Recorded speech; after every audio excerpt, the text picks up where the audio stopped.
Kalisperes. Hello, folks. How are you? I hope you are good and with good health. First, I want, I want to I want to tell you that perhaps this is the last stream for The Last of Us Part 1. Today, I will try to end the game, this perfect game. Secondly, let's begin, shall we?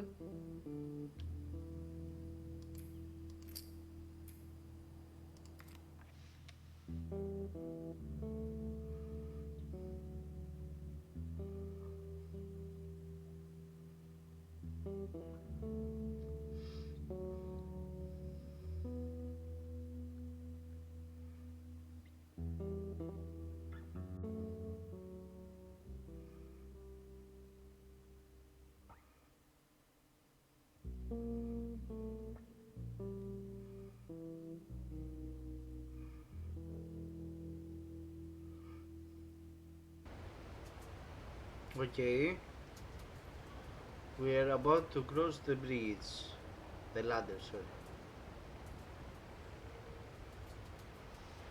Okay, let's drink some coffee first. Oh,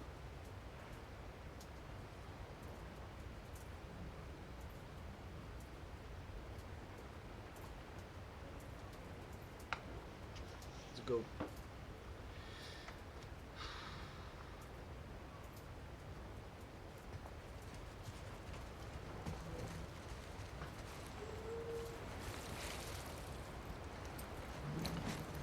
Yes, no.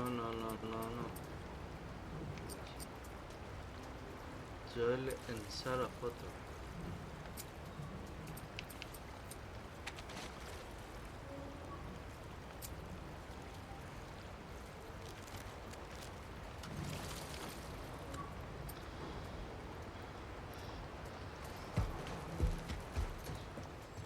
Let's go, let's end this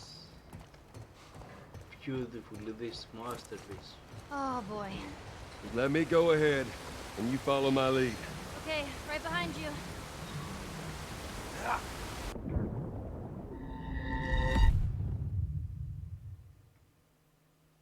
Maybe I will grab. Let me go ahead, I and know. you follow my lead. Okay, right behind you.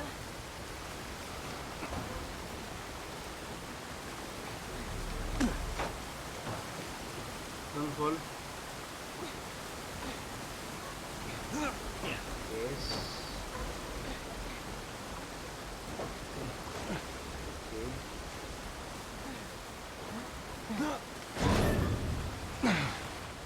Okay, come on, jump. Sure gonna catch me? I got you. Come on, Ellie. That's a good You didn't even need me. Let's get the hell off this thing. Okay. Don't worry. I got your back.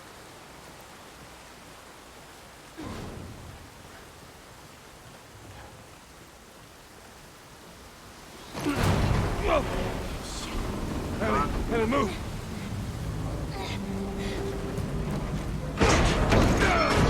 Joel!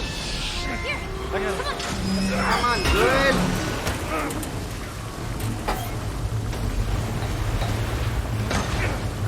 Have to keep Joel.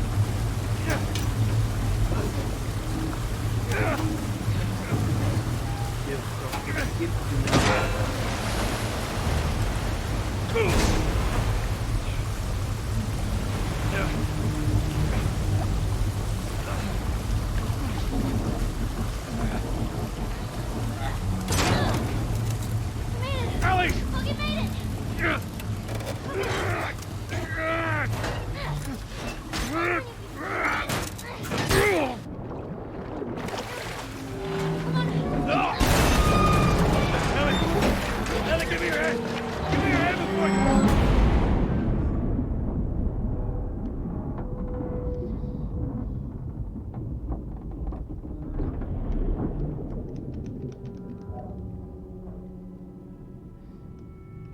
no, no, no, no. Swim.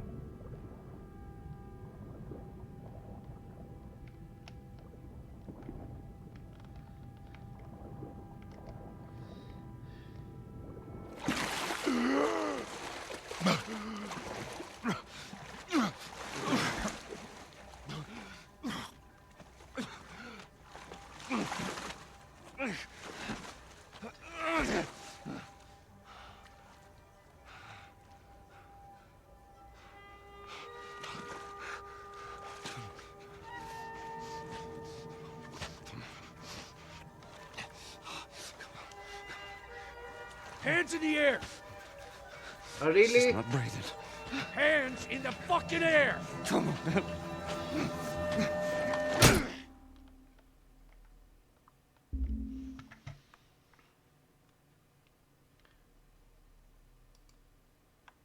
Oh no, we're streaming nicely. What happened to the Twitch again?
Welcome to the Fireflies.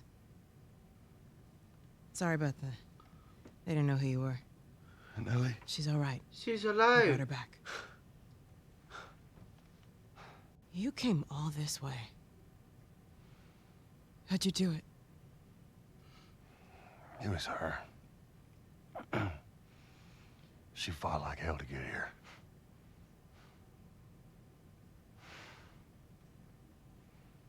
Maybe it was meant to be.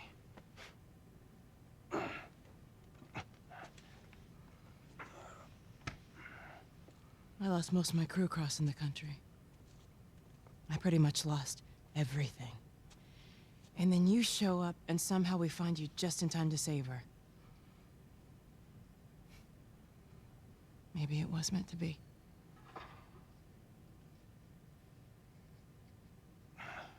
Take me to her. You don't have to worry about her anymore. We'll take care I of her. worry. Just let me see her, please. You can't. She's being prepped for surgery. What? The hell do you mean, surgery? The doctors tell me the cordyceps, the growth inside her, has somehow mutated. It's why she's immune. Once they remove it, they'll be able to reverse engineer a vaccine. A vaccine. But it grows all over the brain. It does. Oh. Find someone else. There is no one else. Listen, you were gonna show me where she... Stop. I get it. But whatever it is you think you're going through right now is nothing to what I have been through. I knew her since she was born. I promised her mother I would look after her. Then why are you letting this happen? Because this isn't about me, or even her. There is no other choice here.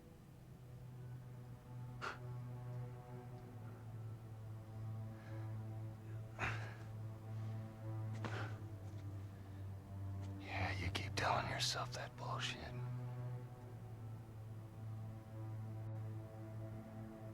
March him out of here.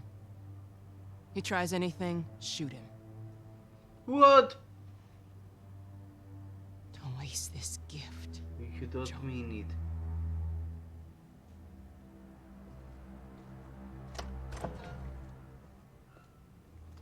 Get up. I said get up.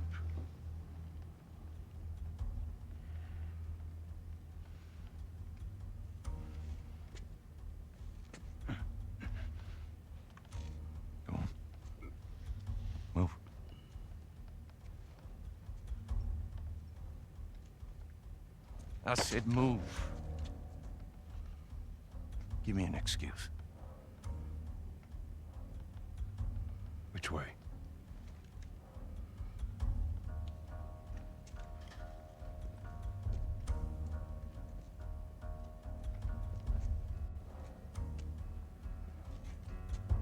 What the fuck are you doing? Keep walking. I said keep walking. Where was the operating room? I ain't got time for this. Where? Top floor, the far end.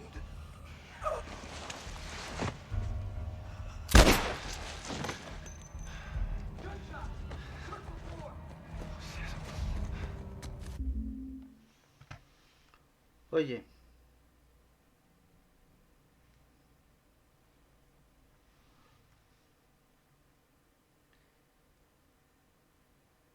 Can you tell me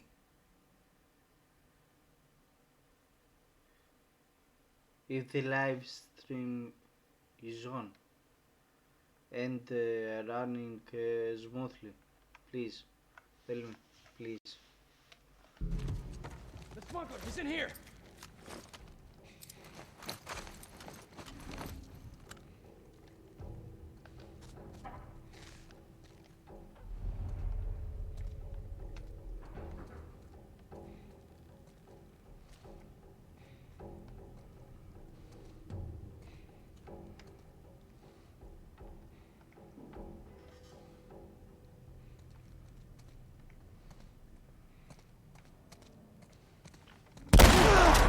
Right here!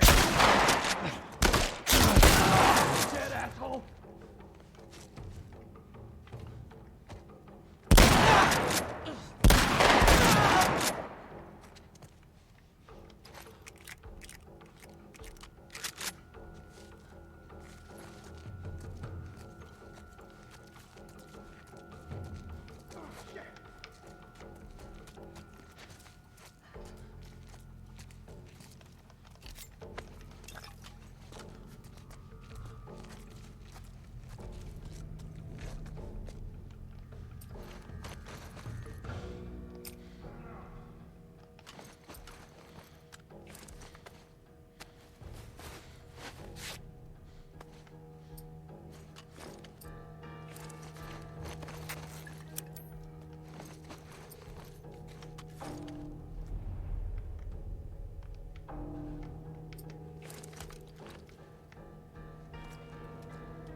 Anything?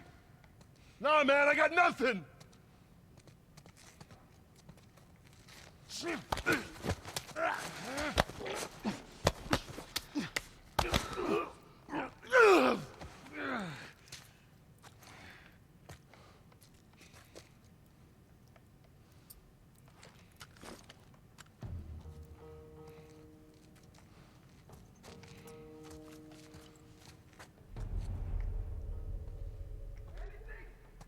Nah, man, I got nothing.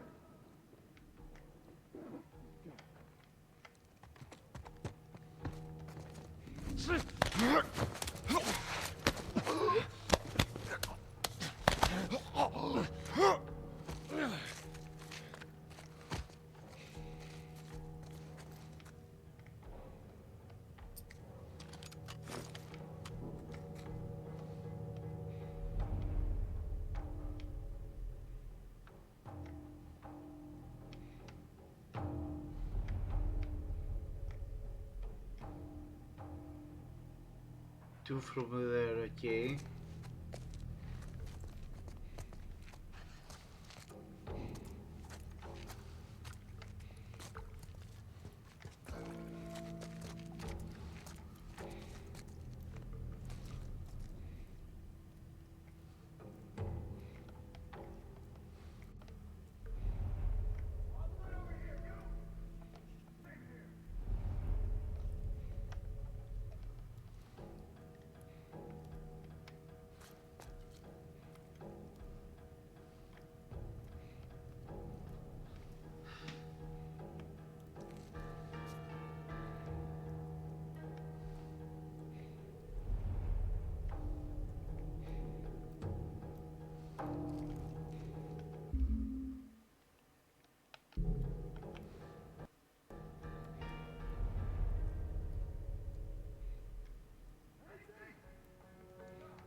body! Keep looking.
Fuck!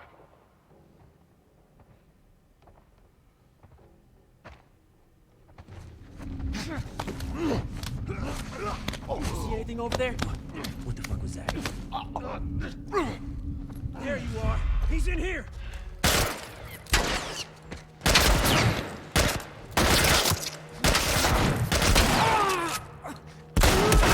That asshole!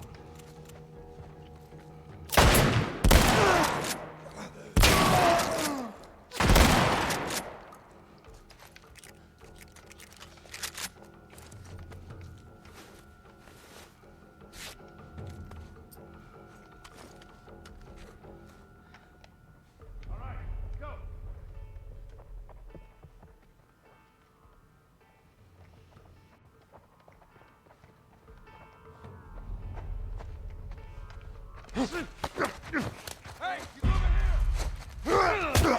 You're the asshole!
Fuck!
Down this way.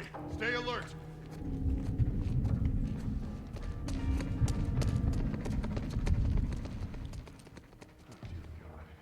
Fucking master over here.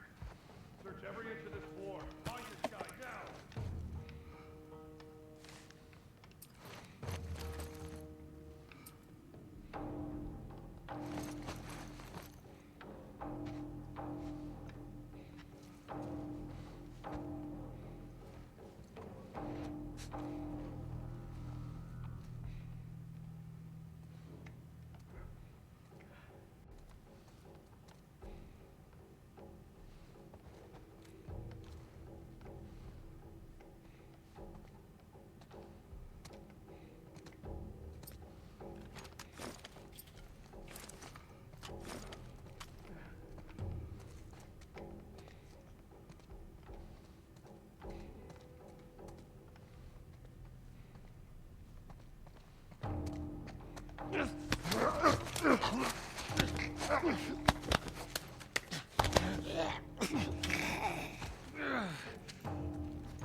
Holy shit.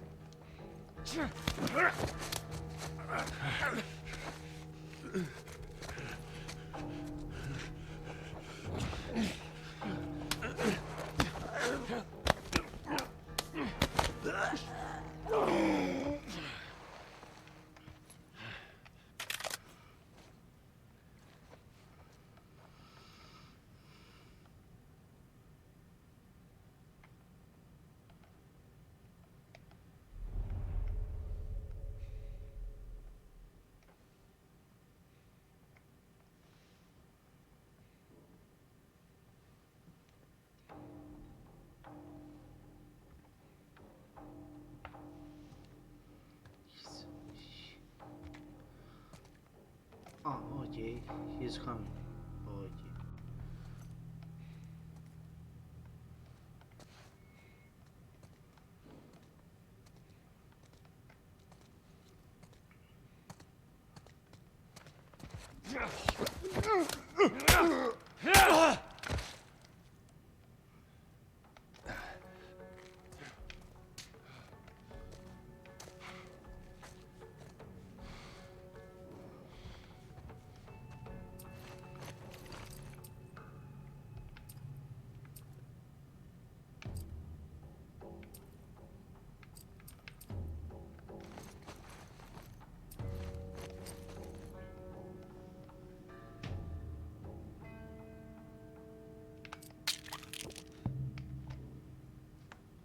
Okay, that's good.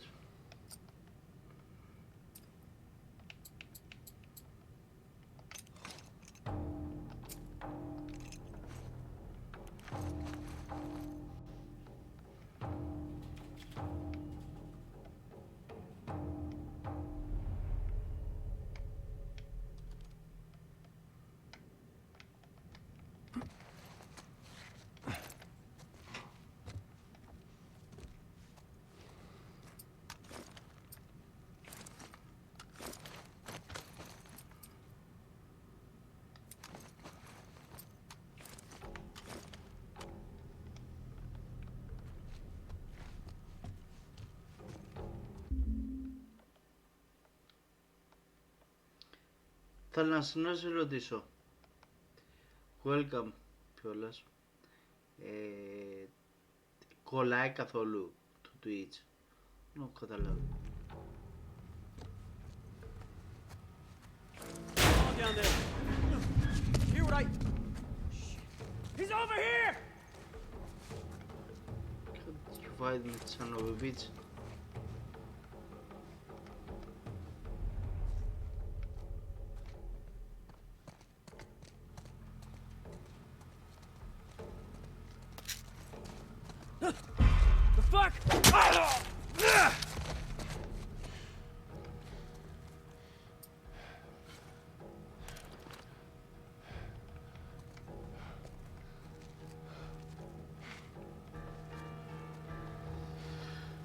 You don't have ammo.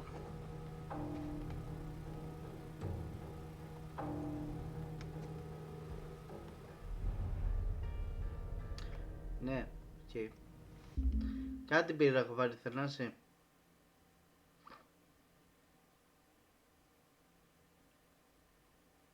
Όχι, είναι το Twitch.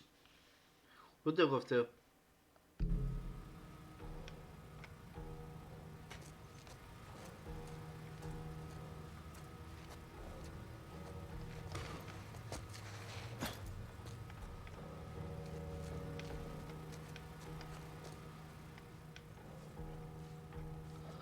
Αλλά γι' αυτό το κάνουμε και...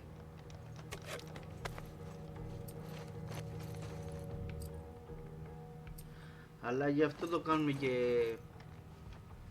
record για να ανεβαίνει και να το απολαμβάνετε.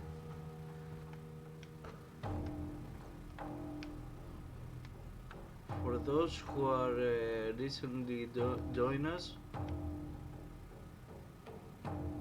at the moment we are fighting the fireflies, lads, because they are about to make a surgery on Ellie, and we are trying to take her back. Where the fuck is supposed to go? Ah, this here.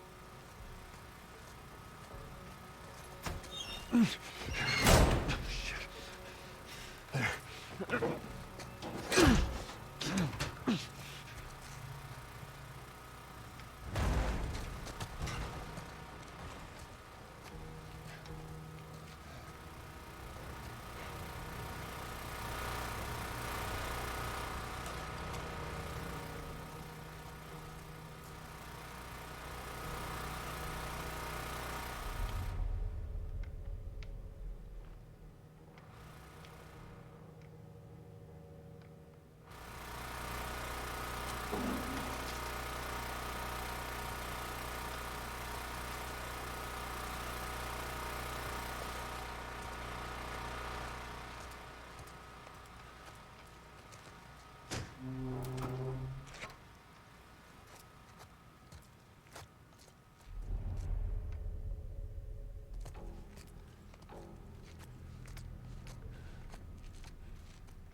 What is that?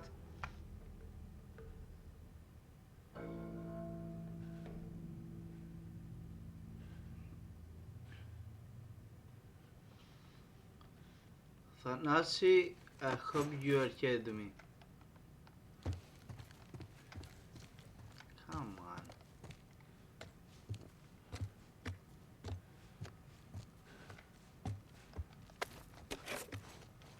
Really? Okay, tape and scissor. Tape and scissor. Tape and scissor, I don't want to. I need the explosive. For God's sake.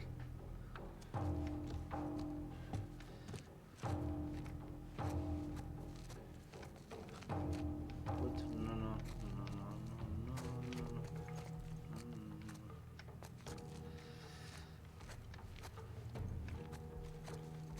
Where in the world I have to go?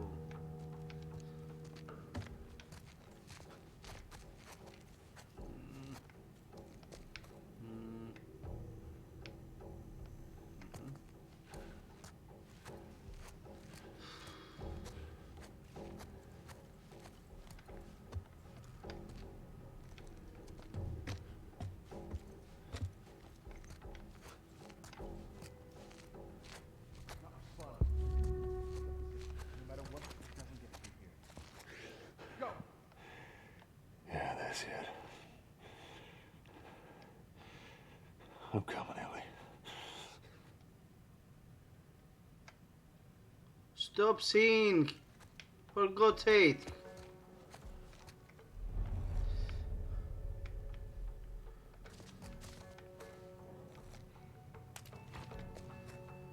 Okay.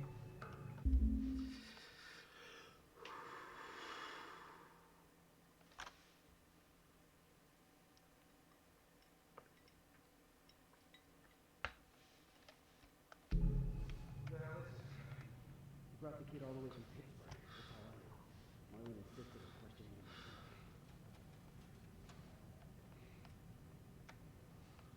You're coming. Can I run over there?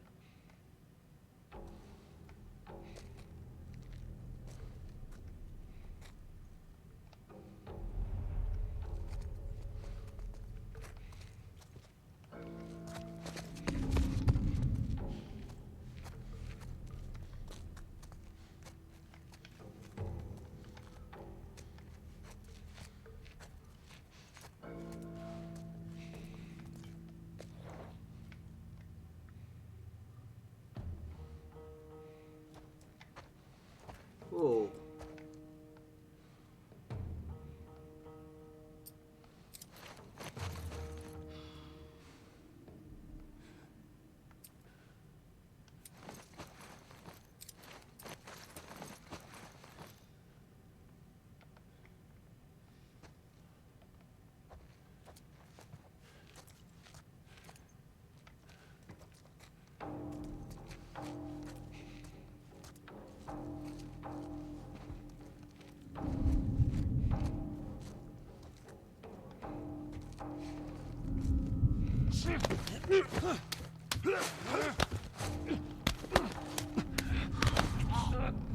Oh, God damn it!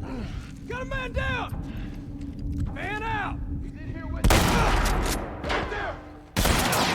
Cover me. I'm moving up.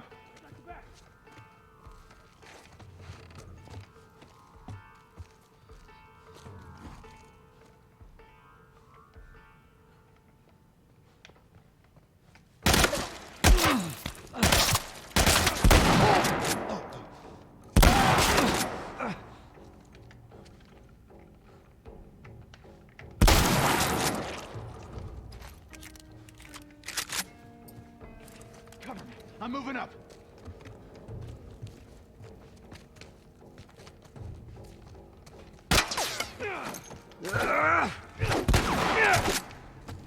I never missed. Much more. Who's talking about close combat?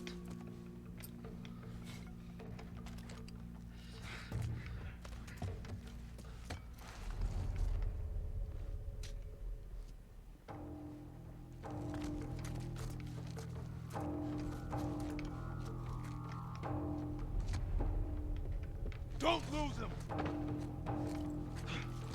I got visual.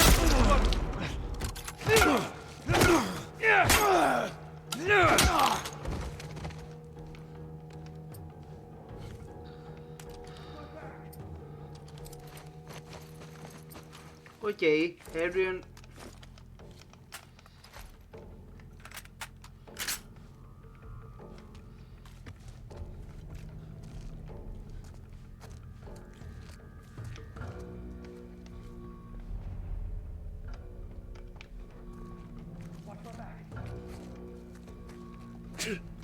The smuggler!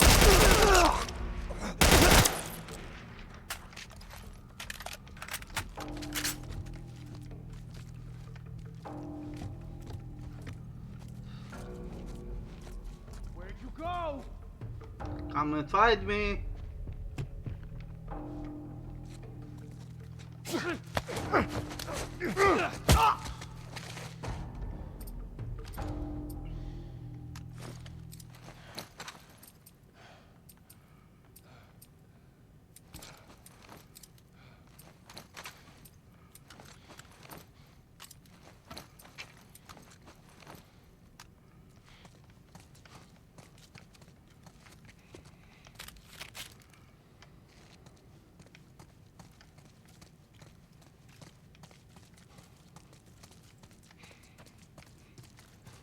That's all you have to send? Cowards.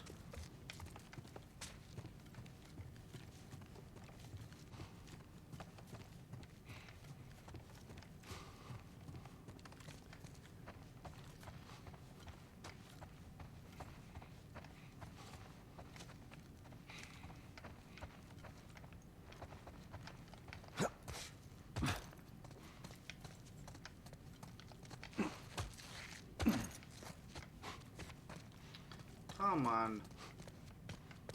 I need ammo for my shotgun.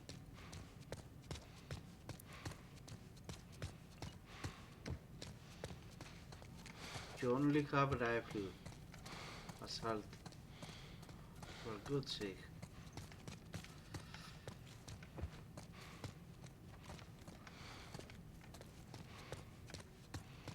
What can I say?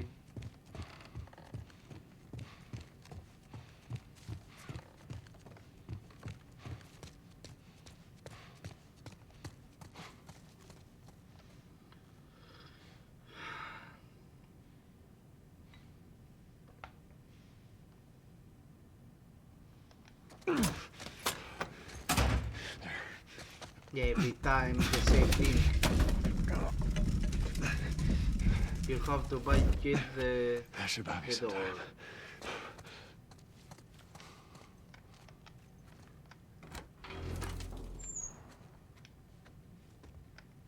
Nothing. Nothing.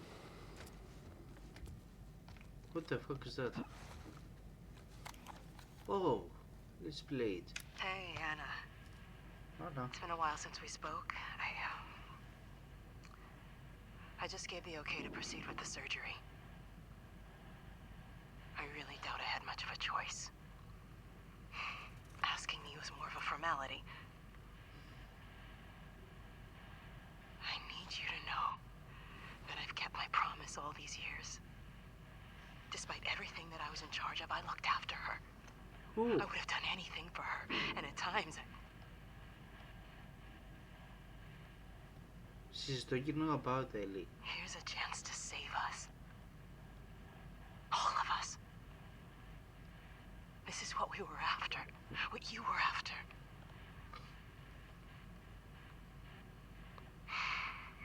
They asked me to kill the smuggler. I'm not about to kill the one man in this facility that might understand the weight of this choice. Who, me? Maybe he can forgive me.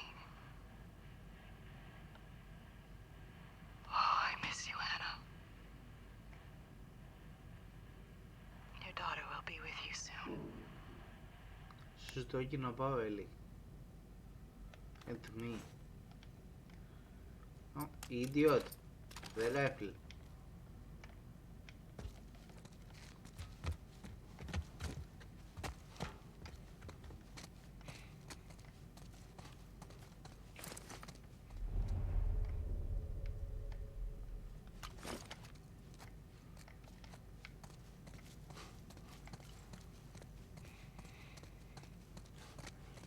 Barricade, barricade. We can only go through the door.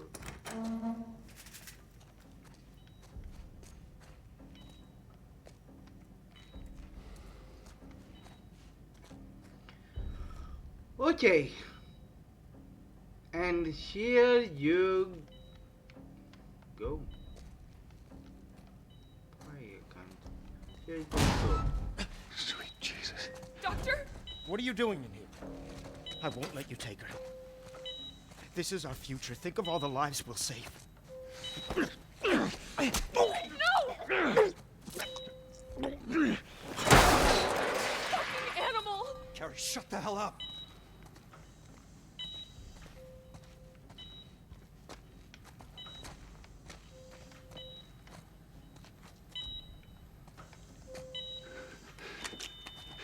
Come on, baby girl. I got you. I got you. Oh, shit.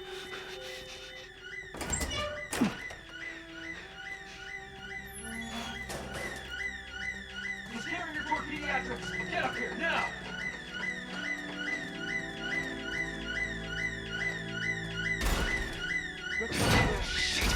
Down here! I'm getting you out of here, girl.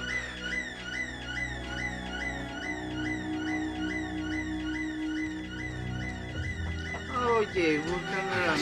Cover the exit. I got you. Come on.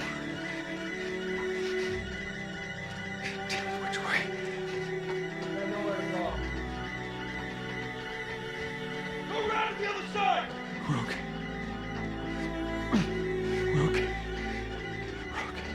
This is your last chance. Drop her, now! I got him in my sight. I said get back! On fire! Hey, stop! Hey.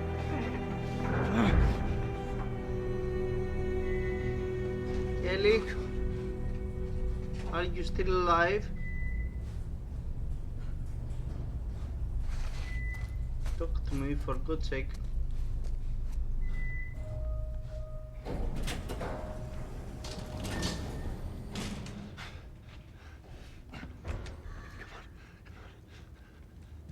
You can't save her. Even if you get her out of here, then what? How long before she's torn to pieces by a pack of clickers? That is, if she hasn't been raped and murdered first. It ain't for you to decide. It's what she'd want. And you know it. Look. You can still do the right thing here. She won't feel anything.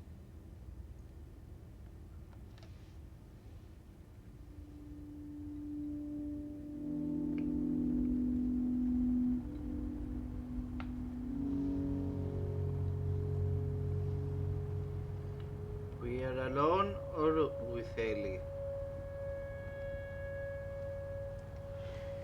This is the question of $1 billion. With Ellie. Hell yeah. What the hell am I wearing? Just take it easy. Drugs are still wearing off. What happened?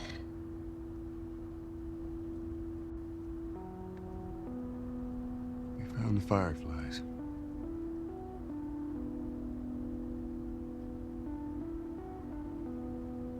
Turns out there's a whole lot more like you, Ellie. People that are immune. There's dozens, actually. Ain't done 'em a damn bit of good, neither. They've actually... They've stopped looking for a cure. Don't slide. I'm taking us home.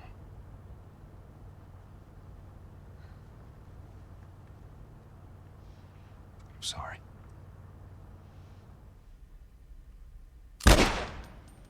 What?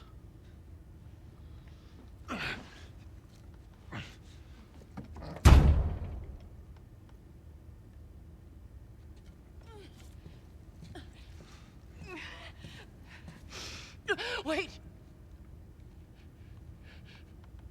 Let me go. Please. You just come after her. Oh, he finished here. Oh, what a pity. That's all.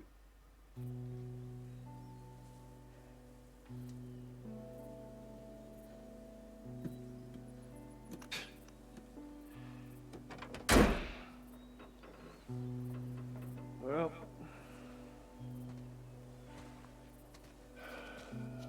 looks like we're walking.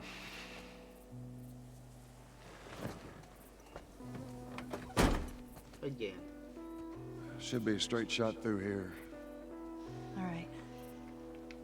It's actually kind of Oh, pretty, ain't it? I have Ellie now. Okay.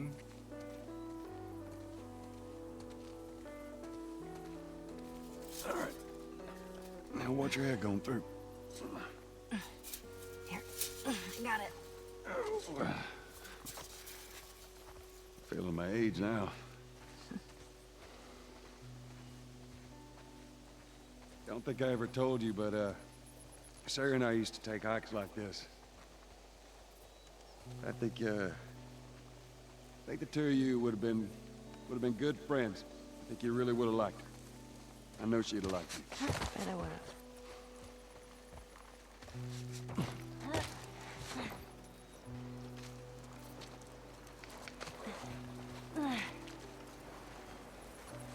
Oh. They're down there.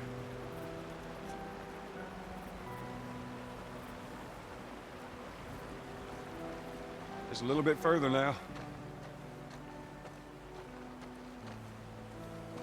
Very nice view, I love it.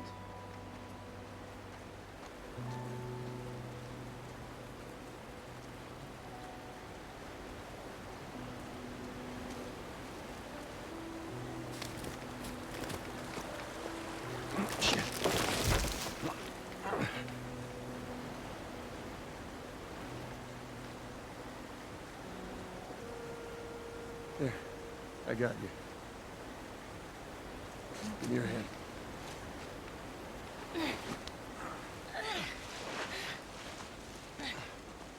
All right, come on. Hey, wait.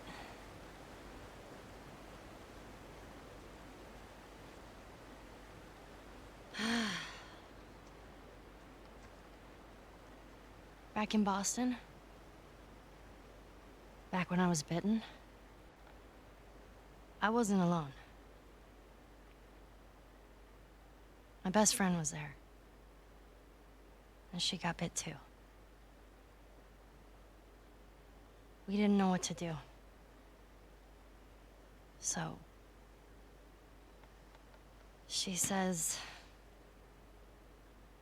let's just wait it out. You know, we can be all poetic and just lose our minds together. I'm still waiting for my turn. Ellie. Her name was Riley, and she was the first to die. And then it was Tess. And then Sam. None of that is on you. You don't understand. I struggled for a long time with surviving. And you... no matter what, you keep finding something to fight for. Now, I know that's not what you want to hear right now. Swear Belle, to but me. Swear to me that everything that you said about the Fireflies is true. I swear.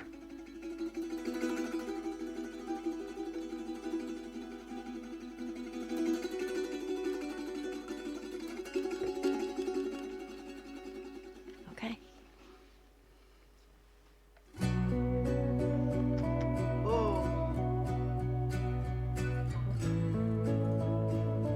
Okay. I love it.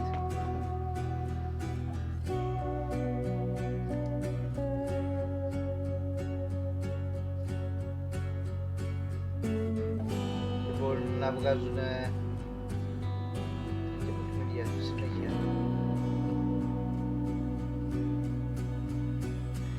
Why they don't release a game like that every month? Not every month, every 3 months.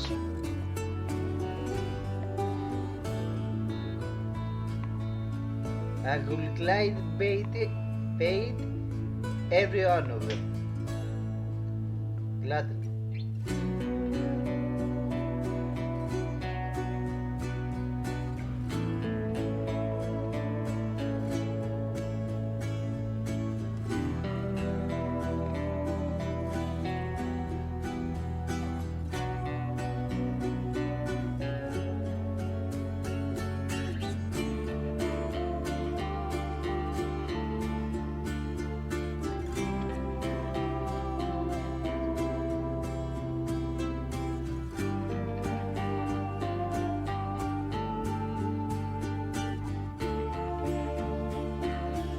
god, I love this music.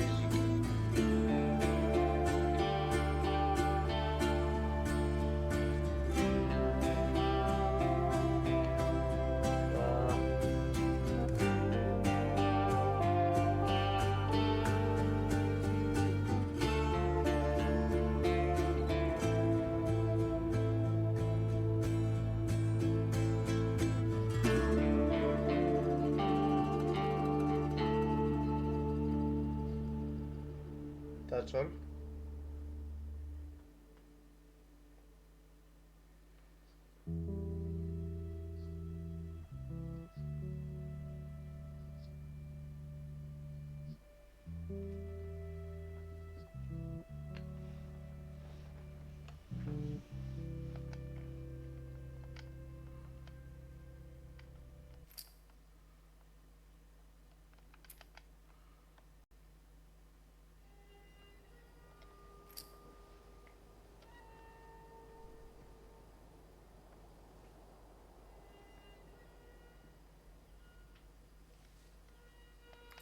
Okay.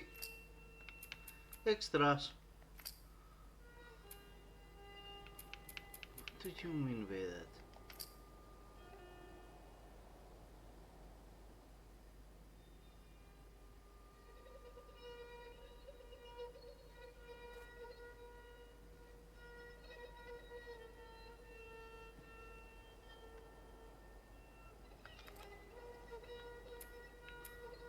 Nice.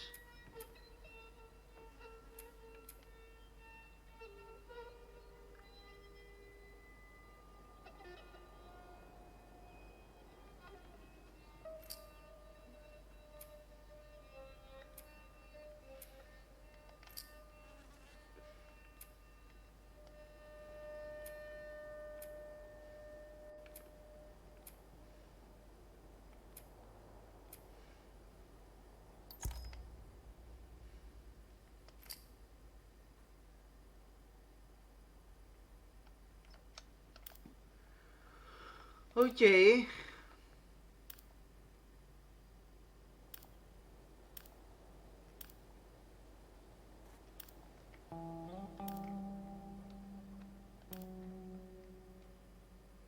The first big guy.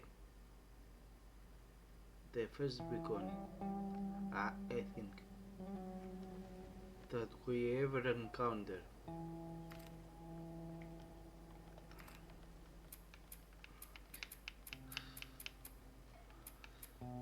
Oh no, let's see something from this one. Ah, the escape of Ellie. Nice. I love it. Yes.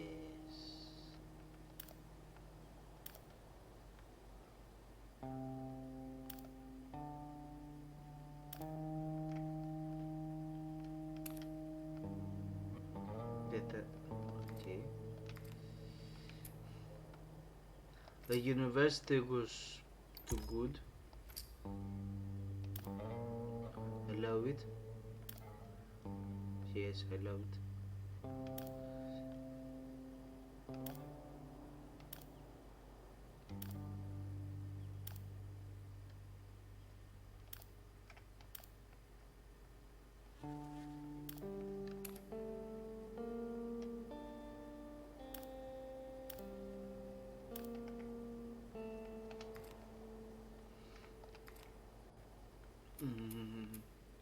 Come on, let's take it from the beginning. Back here.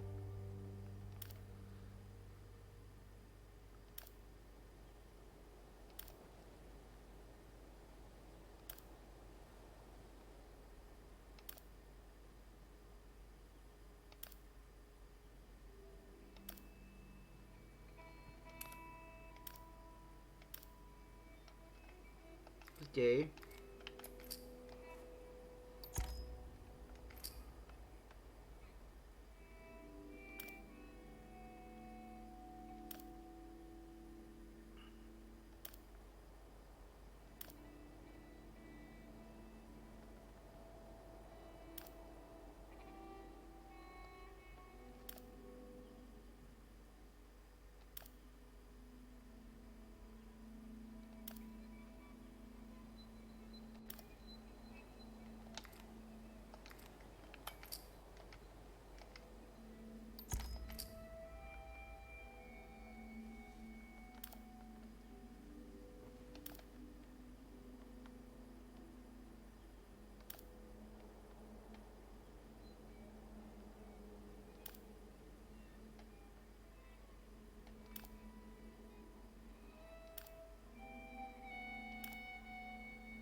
They have done a terrific job.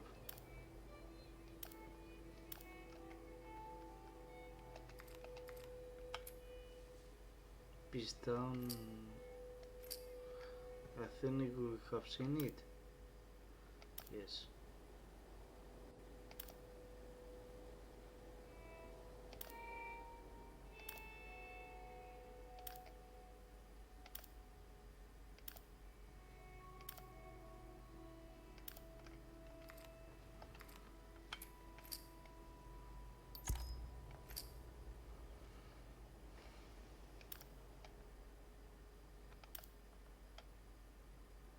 Oh, I remember that.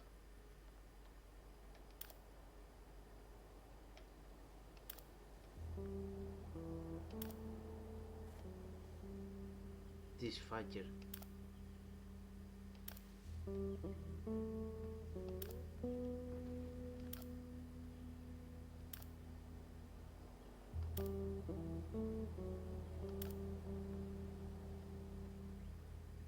Oh, from that point of view. Oh, nice. Really nice. Before we jump. Before we jump. Okay. Yes.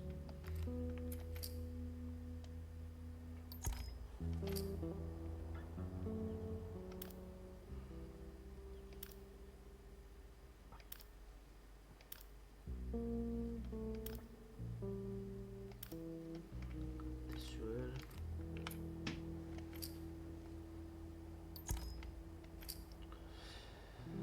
Thumbs down because nice, very nice.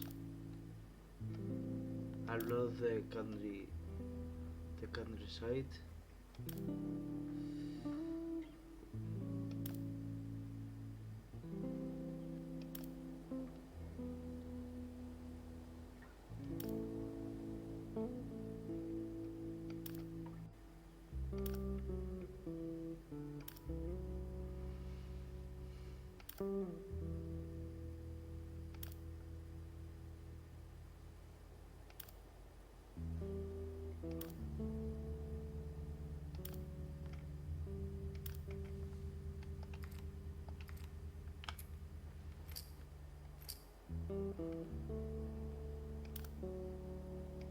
The university, yes. We have seen it too. That was one of a kind.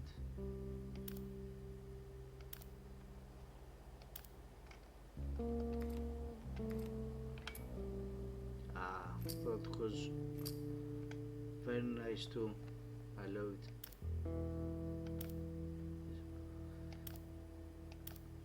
That was a bit,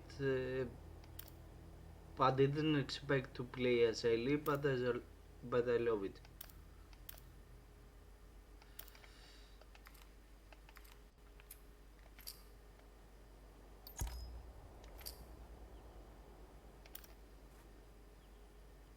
I love the giraffe part. Yes, I didn't expect it.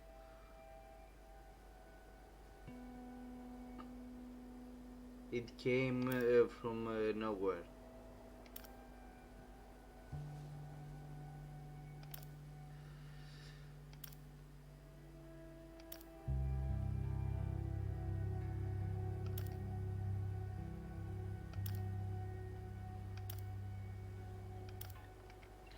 Yes, we...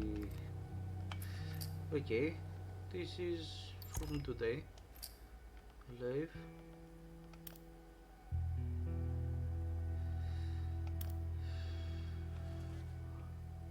I don't remember that. Nice view. Really nice. Jackson.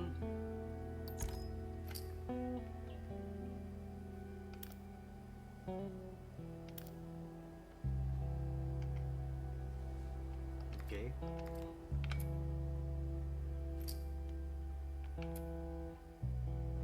Okay, let's open them, all of them.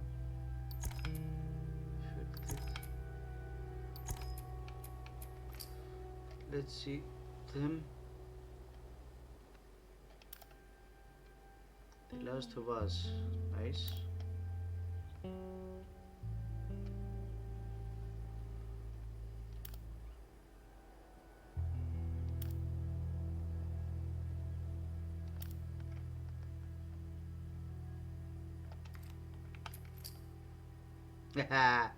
Character. Cute. Okay. Sam and Jordan, I think. I'm not sure.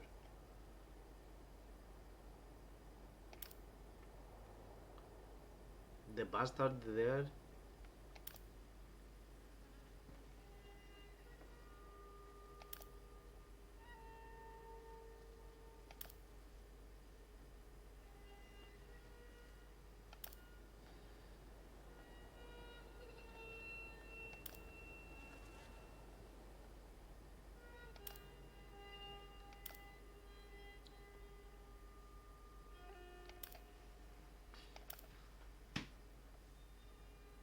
Lovely. Lovely, lovely, lovely.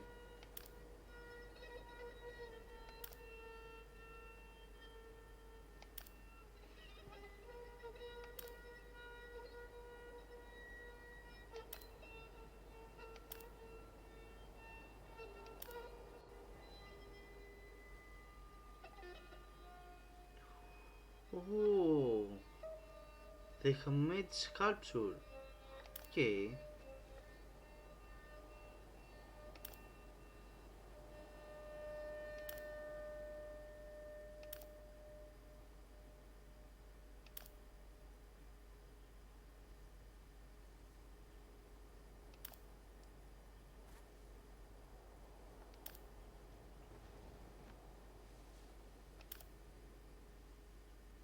This backpack, yes.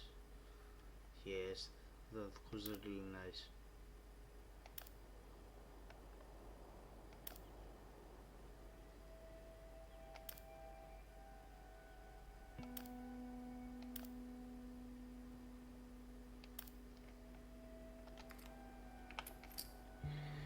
Okay. For the fact that we have enough pictures, images, sorry.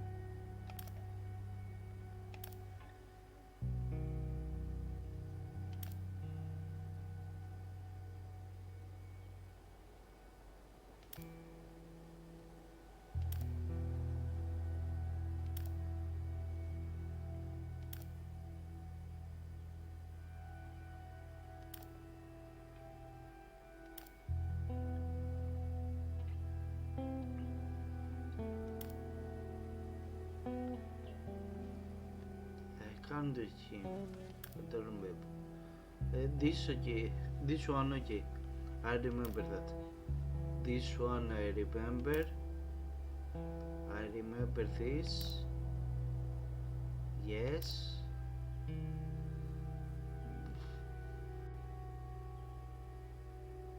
I don't remember the bottom right. Okay, that's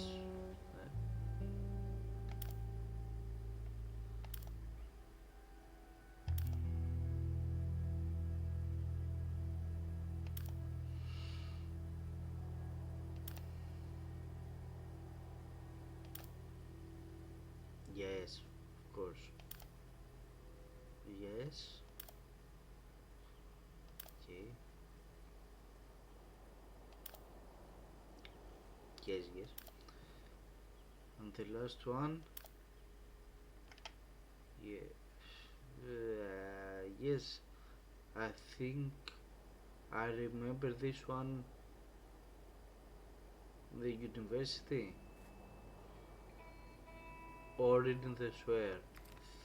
Comics. Ah, we have comics about that. I didn't know that. Okay. Weird. Weird.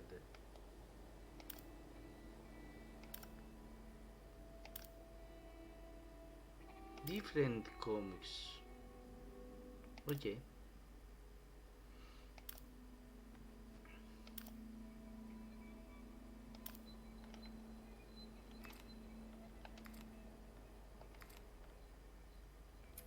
Behind the scene. What is that? Model viewer. What is that? How they looked. Okay, εντάξει. Yes, of course.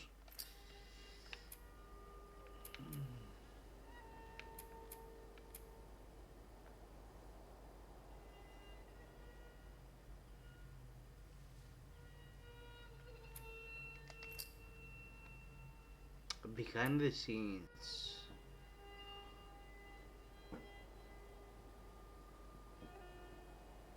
Okay, we have, let's make some. Let's play behind the scenes.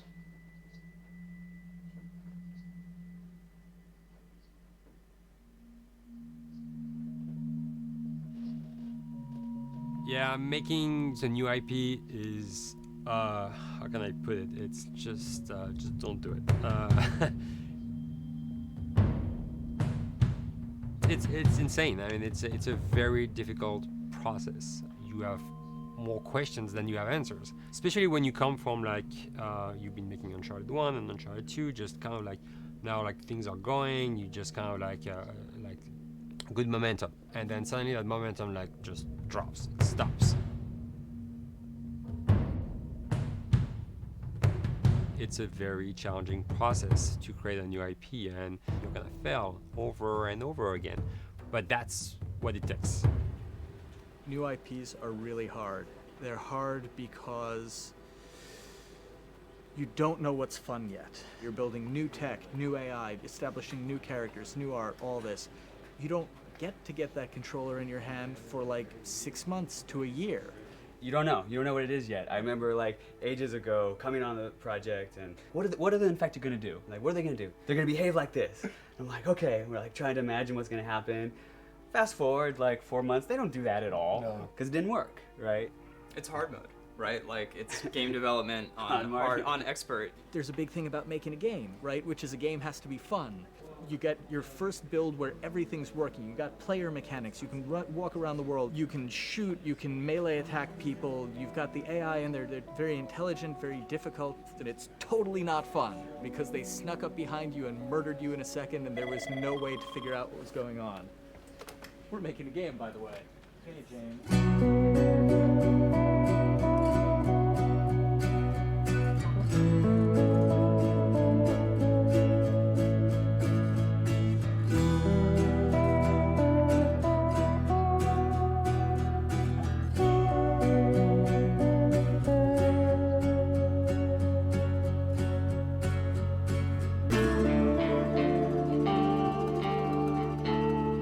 The company has grown quite a bit since I started. I think I was the 12th employee or something back when we got started, but we've tried to stay true to those smaller studio roots. I've been here for 16 years. There's just no reason to leave. I just like the environment here. It's very non-corporate. I think the way we work on Naughty Dog is kind of special because we don't really like hierarchy or bureaucracy, and no one is really just a manager here.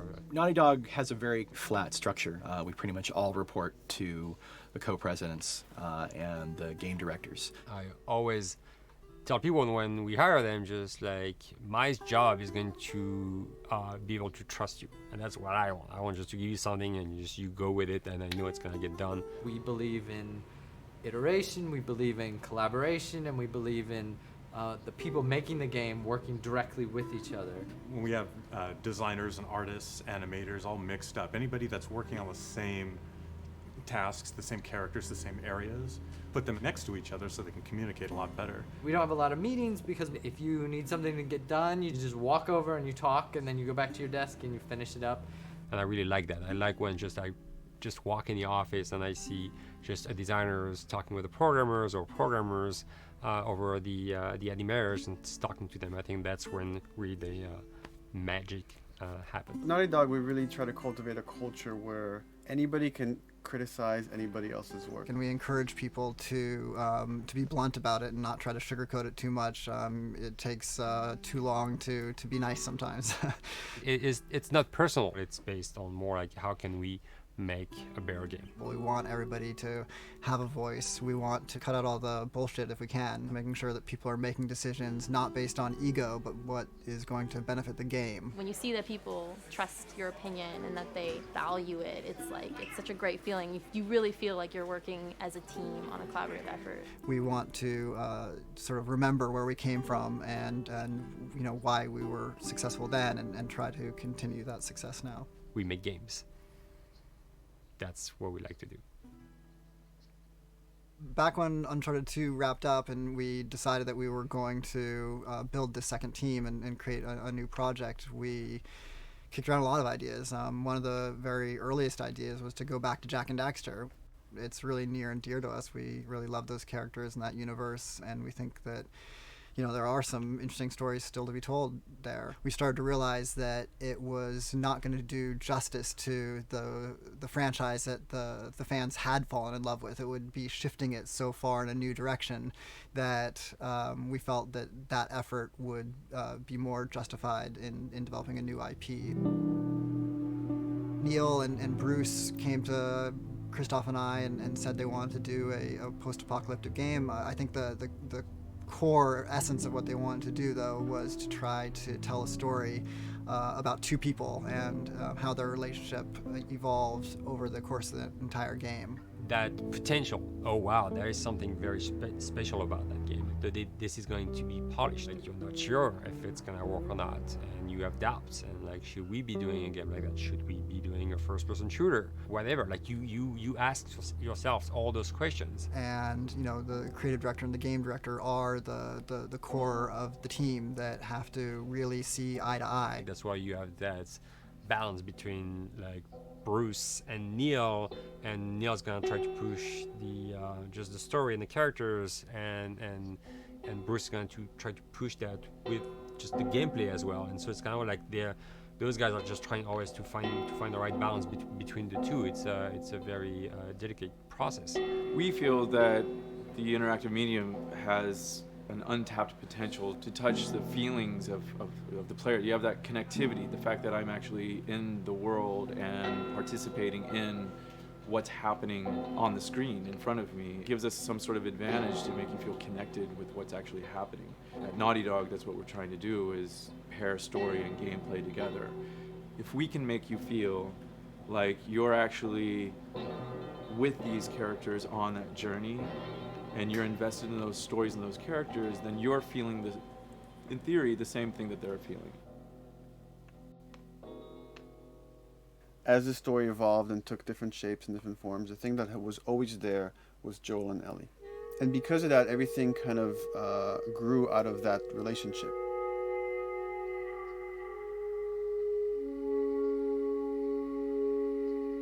We've seen kind of that role of the anti-hero change, especially over the last 3 to 5 years, to where before it was the thick-neck mercenary kind of guy. For this game specifically, for this story, we needed something new.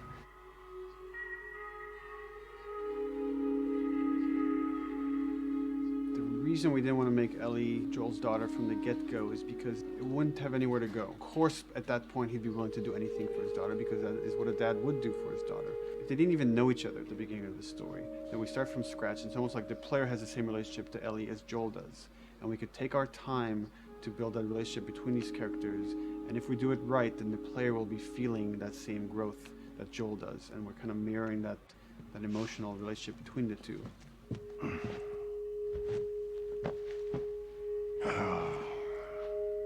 What are you doing? Killing time. Well, what am I supposed to do? I am sure you will figure that out.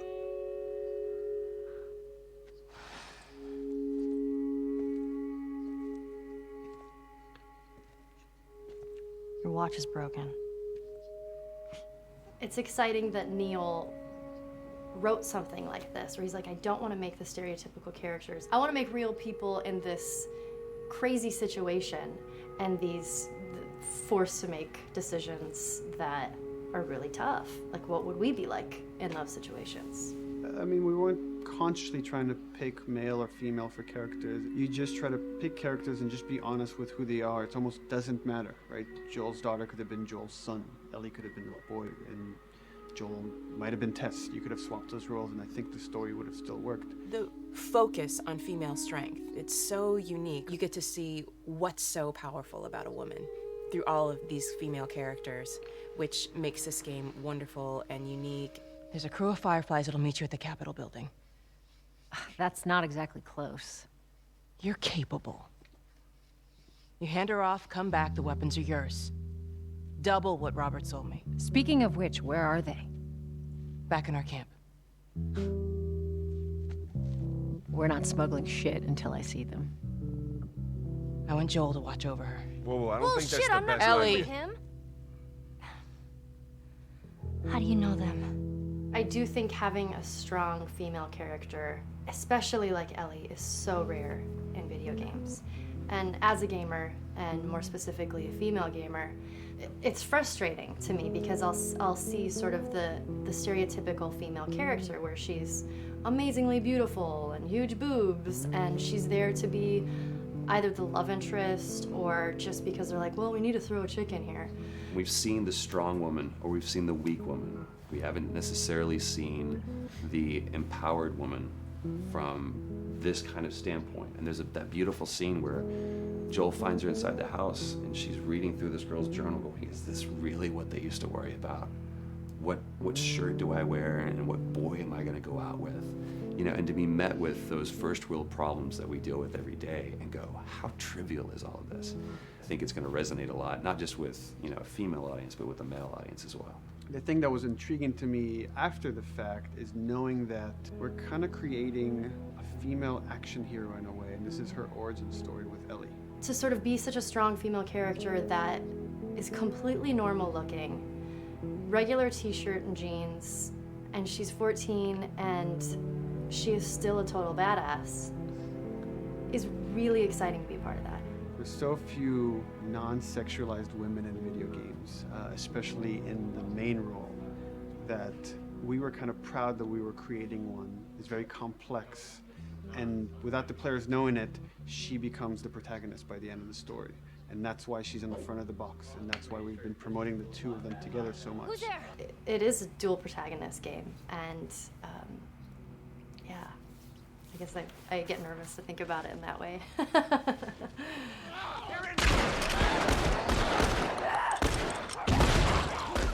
We couldn't talk about it. In fact, in interviews we've been lying about it, saying you never play as Ellie because it was so important for that to be a surprise.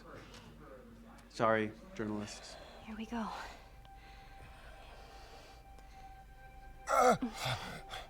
Sorry. Hold on. That's it. The tone of the game was set pretty early on that we knew that we wanted to make a really grounded story. We knew that we wanted to make the player feel the sense of tension and dread and go through the same emotional roller coaster that Joel and Ellie were going through. One of the things we kind of struggled with is to say, well, if we want to really ground this world and make it so like realistic, maybe we shouldn't have anything that could be perceived as a monster. Maybe like by just having an infection that just killed people, and it's all about humans and how they deal with this post-apocalyptic society and how different people decide to survive. Maybe that would be enough. And what we realized is because we're making an action game, a lot of the storytelling happens on the joystick. And once we remove the infected, it's like all of a sudden now we can't tell the story through gameplay of what happened to the world. And that's where we kind of went back and kind of brought the infected back in, because it lets you see, once you're fighting them, the threat that people had to deal with, that otherwise would just be very cerebral and people could talk about it, but you couldn't necessarily experience it yourself. In a novel, that might work. In a game for us, specifically an action game, it didn't work. And from there, when we start kicking around those ideas, and we're just like, what would be cool just to play? The early inception for it really came from a BBC video we saw called Planet Earth, where they were talking about a cordyceps fungus. This cordyceps fungus gets inside of the brain and controls these ants, and mandibles start chomping, they grow up to higher areas, cordyceps fungus sprouts out, and then it germinates. And essentially uses them to spread its infection and take over whole colonies, sometimes wiping them out. As soon as we saw it, we were intrigued by the idea of, what if it jumped to humans?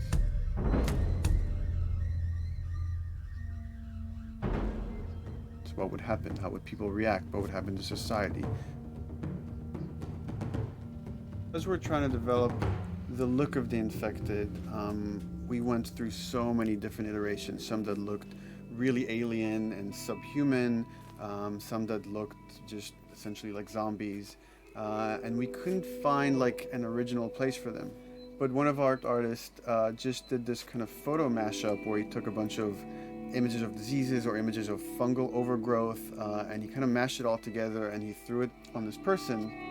It was a very iterative process, making sure that the fungus felt properly integrated, like it was part of the body, growing out of the body. And not just fungus growing on the head, but it's tearing the face apart, cleft down the middle, this gaping maw of a mouth with the crooked teeth. And it's in great agony as its humanity and its brain is still somewhat functioning. Maybe you still have some human cognitive abilities or the thought process back here. This isn't some decaying corpse on the ground. This is a living thing that's going to be coming after you in the world. The fungus is always the focal point. So you can see from a distance, oh, this guy's infected. I can tell straight away. In fungus, they have these beautiful saturated colors, and we really like that conscious of this something so horrific that it's going to like stop at nothing. It's relentless force of death, and yet elements of it are beautiful. It's not just about gore. It's not just about everything about it being scary, because to us it's actually scarier when things on it are somewhat benign or somewhat beautiful. It was evident that we were onto something that was quite a bit different and something that we hadn't really seen before, which was eerily human but very disturbing. And it seemed so creepy and so unique that right away we gravitated towards it, and it's like, this is our base infected. Everything should kind of come out of this look.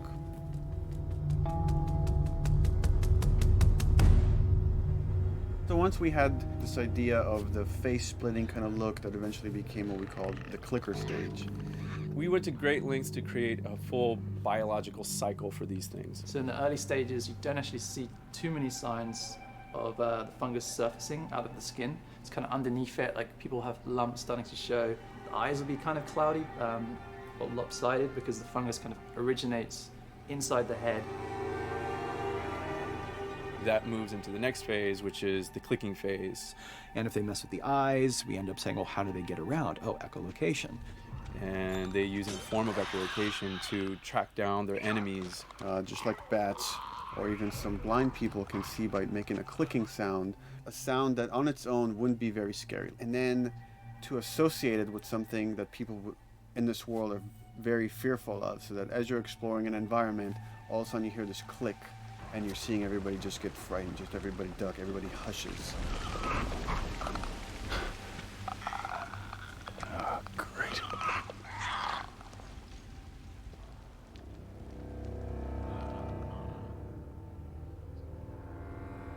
The bloater is the most severe of the stages.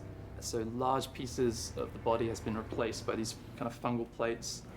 The fungus completely takes over the body and blooms. They're kind of covered in things that have been growing on them. Things like moss and like little life on life kind of. What the fuck is that? Goddamn bloater! When the infected feels like it's going to die, it finds like a dark corner and it becomes part of the environment. The human elements aren't there anymore. And then the body is gone. They lay down and sprout and then spew spores. And if people can breathe those spores, they become infected as well. It all had to kind of make sense of how each stage flowed from one to the other. And that's hopefully how we've created a world that you can kind of look through it and understand the science behind it and say, I could buy this, I could get into this.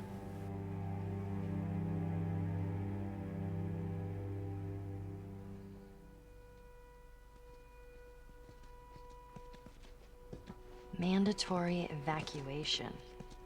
Evacuate to where? What do you think? Quarantine zone. See, some places got a heads up before the infection showed up. Most didn't.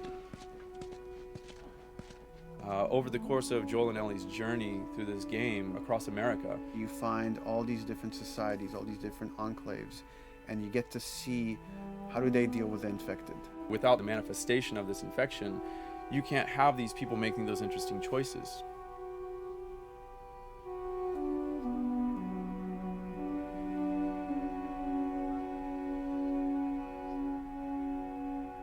The world we decided was actually its own character, really grounded with a lot of texture.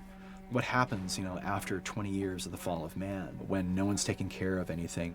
This book called The World Without Us describes in detail how much fighting on a day-to-day basis we have to do to keep nature back. And once you stop doing that, how quickly nature can reclaim that. As they talk about New York, and how every day they pump water out of the subway system. That system breaks down within 2 days, a whole city is flooded. And once water gets introduced, then structures collapse pretty quickly. Trees will sprout, and wind will carry those seeds over, and gutters get clogged, and then when it rains, water fills up, and then pretty soon you have vegetation growing over there, and once you have vegetation, concrete breaks pretty easily when there's a tree and roots breaking through that. Even some of the stuff we did on Uncharted, exploration of how temples were ruined, what if you took those ideas and put them in Pittsburgh or Boston? And obviously right when that happened, you can imagine that being pretty terrible to look at. But you think about 20 years later, and with rainwater filling up those sinkholes and then those becoming like little marshes with lily pads in them. We had this wonderful piece of concept art we developed really early on, and there are all of these wild animals that have escaped from a zoo and over the past 20 years have bred, and now they have herds roaming these cities. And that's something that tells you that life goes on and this world is worth saving.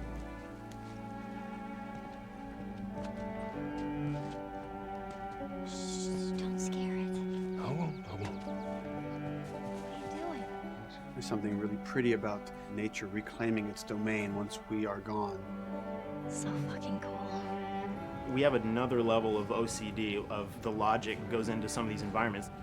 Water damage seeps in, and then that creates some little moss growing on the floor, or a tree radiates energy from its base, and that over time starts to melt the snow around, and that's the reason why you'd see those like rings of leaves showing through in the snow. That gives it that extra, believability. This is pitch art. I'll try to start with an idea that conveys sort of the feel of the environment. Something like this, very brushstrokey, very painterly. You can see not a lot of detail, just energy and conveying a mood. This is sort of just a conversation starter, and then this would be more of an actual space. So you start talking about, is this too tight of a space right here? Would the player even fit through there? Do we even want to include water? Those are conversations you start having a little bit later. And then it usually needs several more passes back and forth in order to be tightened up to be the experience that you would see in the final product. So, dude, I was actually trying to figure out right here, there should probably be some dead foliage. It might be cool to see some of the dead stuff around the edges of the green, or like even spilling out into the street. Maybe what we do is, in some of these areas, we use it as like a transition from the actual concrete to the side of the building, so like they're almost sitting on top of a bed of dead foliage, like that really rich kind of like orangey brown color. Sienna or something would be nice. Something real cheddary. That's how you know you're done. The end product often ends up being stronger because that bouncing back off somebody else gives you a result that maybe you wouldn't have even thought of in the first place. All right, here's the bridge. That's our way out of here. As far as concept art goes, definitely the ultimate goal is just helping everybody as much as possible. Me and the background artist will work together. I'll often just go to them because they've got like a really, really good like visual imagination. At some point, you came in almost like flat on. So that's kind of good because the bus station is right in your peripheral view, and you're probably going to enter the bus station. You're probably not going to get lost. But it doesn't at all utilize this cool architecture here, like the bus station sign. Like that's a really distinctive silhouette, and it's a really interesting sort of architectural detail. So we changed the entrance. Look at that. Another city, another abandoned quarantine zone. I think it's a better composition anyway. It's not so like symmetrical. And I think that was done so that this sign read better. If you didn't see the word bus on it, you might not know it's a bus station. So I think that helps. Everything we're doing in the environments is relating back to what you should be feeling in the story or what's happening to these characters. So is that everything you hoped for? Jury's still out. But man, can't deny that view. Come on, this way. Sorry. When we first came up with Ellie and Joel, we had this idea in our heads of who they would be, but we didn't necessarily know the voice. Took us a while to find our Joel, but for Ellie, I think Ashley was the second or third candidate to walk in, and right away we knew. Yeah, you know Why what? are you so scared all of a sudden? Because I'm a coward, okay? So just get your shit and let's get out of here. Damn it. I'm not like her, you know. What? You think I'm gonna end up like your daughter? The way she delivered the lines, the way she just embodied that character is like, that's Ellie, there's no question about it. I saw the character artwork and I related to her a lot. I mean, she's kind of a tomboy and she's kind of tough, and I mean, obviously I'm not 14, and I think that's the main difference between the two of us. I read the scenes and I was like, I need to play this part. You wanna be my hero? Forget the whole bit about saving my life. Buy me a stack of these bad boys instead. Where'd you get that? Back at Bill's. I mean, all this stuff was just lying around. And then once we had her, we said, okay, we're gonna do another round, and we're gonna have Ashley this time in the casting sessions. The chemistry of these two characters was imperative to get right. Troy was a really interesting casting for Joel because when you see Troy, he doesn't look like Joel at all. You know, he's so handsome and he had like, you know, the frosty hair and totally looked like Final Fantasy. And so I'm like, yeah, I don't know. He's like this tall, pretty. It didn't seem right. I walked into the room fully aware that I was the youngest person that they were seeing for this role. There was a line that was in the audition side that says that Joel has few moral lines left to cross. And so that became the anchor point to the character. But then as soon as he spoke, and he had the grit in his voice. Warm, yet kind of dangerous. And his movement is just like, you bought into it. Why are you so scared all of a sudden? Because I'm a big coward, okay? Now pack up your shit and let's go. God damn it. I'm not her, you know. What? You think I'm gonna end up like your daughter? Lily, you are treading on some very thin ice right now. It was Ellie and Joel. after he read, it was just like that was it. I've done some video games in the past, but to be handed the mantle of a franchise like this was a pretty big honor. Is she alive? She's alive. She's David's newest pet. Ah! Where?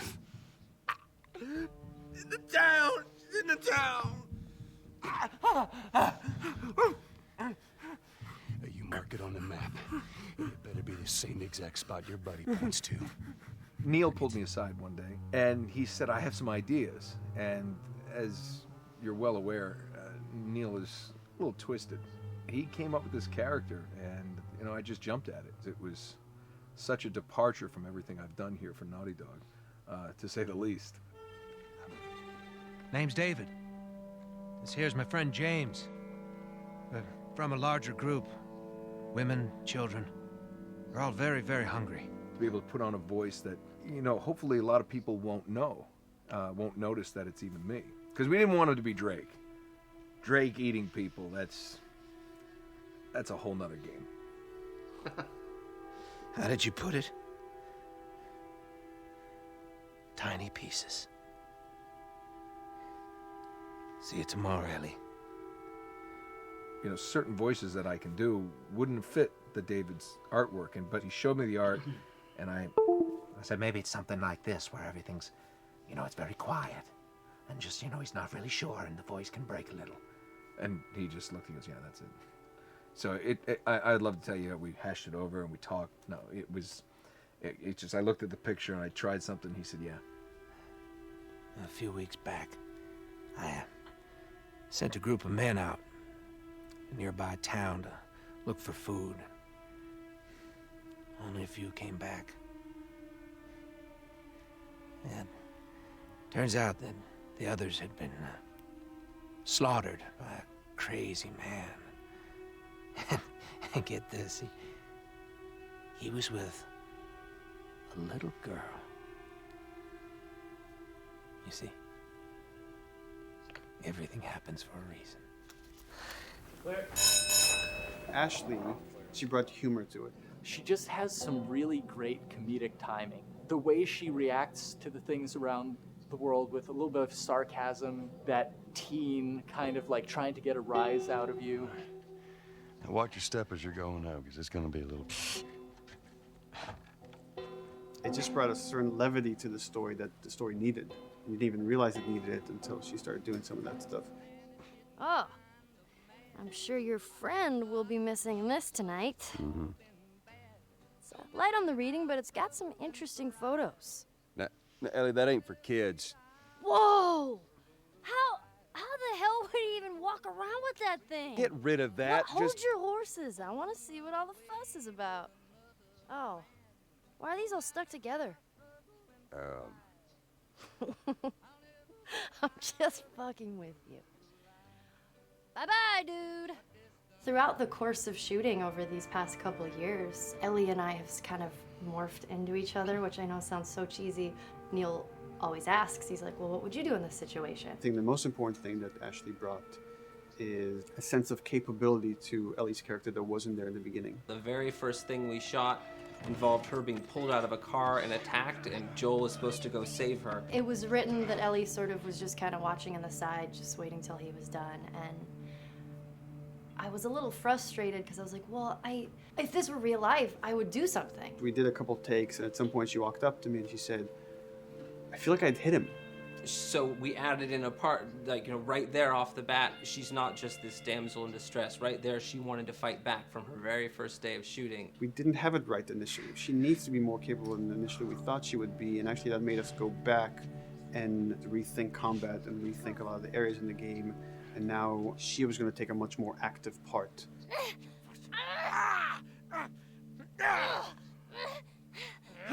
Anything that requires, a lot of body movement, we do with the actors on the mocap stage, and we try as much as possible to use our actual principal actors, use their body motion as well as their voice. We capture it all at once there on the stage. Having the actors perform as well as being recorded at the same time was imperative to get an accurate performance, because every time you split up the performance in any way, you lose some of that magic where they did a gesture or they delivered the line a certain way, and those things have to be in sync, or there's just something subconscious that's like off-putting about the performance when you don't do it that way. You are treading on some mighty thin ice here.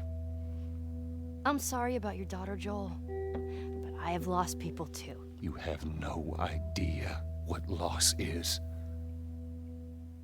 Everyone I have cared for has either died or left me. Everyone fucking except for you. So don't tell me that I would be safer with someone else, because the truth is I would just be more scared. It gives you the most authentic, most realistic performance, because you're actually there, not just making your own choices, but making your own choices based on the other people that are involved in that scene. So you get this truly natural approach to things, and it shows up. It's like theater in the round. You can do anything from any angle, and the smallest, most subtle thing we'll be able to pick up. There's no place to hide. So you have to be as prepared as possible, because you have no idea which moments they're going to use. There are these little improv moments and little nuances that you get that probably isn't scripted, that just comes out of play, while they're performing. That mistake that is just blossomed into a really good idea. Did we improv on The Last of Us? Yes. Yes, we did. Doing this was a whole lot like being 5 playing in the backyard with a stick, and this is my machine gun, and and a pine cone is my hand grenade. It's all your imagination. I'm doing the exact same shit that I did 45 years ago. I just get paid for it now. We square. We're square. And get the fuck out of my town. I don't do a lot of voiceover work, so for me it was nice to be able to work off of your other actors. I can't imagine it working any other way. I'd never done mocap before. I didn't know what to expect. The suits were crazy. Yeah, the suit gave me wedgies. Like, deep wedgies that I had to pick out with my middle finger. Too much information. Just how damn sexy I look in a motion capture suit. I look like 10-pound of sausage in a 5-pound casing in that thing, man. Once you get past the fact that everybody else and you look like weird clown people with these little dots and stuff, once you give over to that, It really was pretty easy to make it just feel like you're in the moment and in the scene. Everyone that was on this is a slam dunk. This isn't just another gig to them. And that creates a really cool energy for people to really start experimenting and playing jazz. Floor is yours. And action.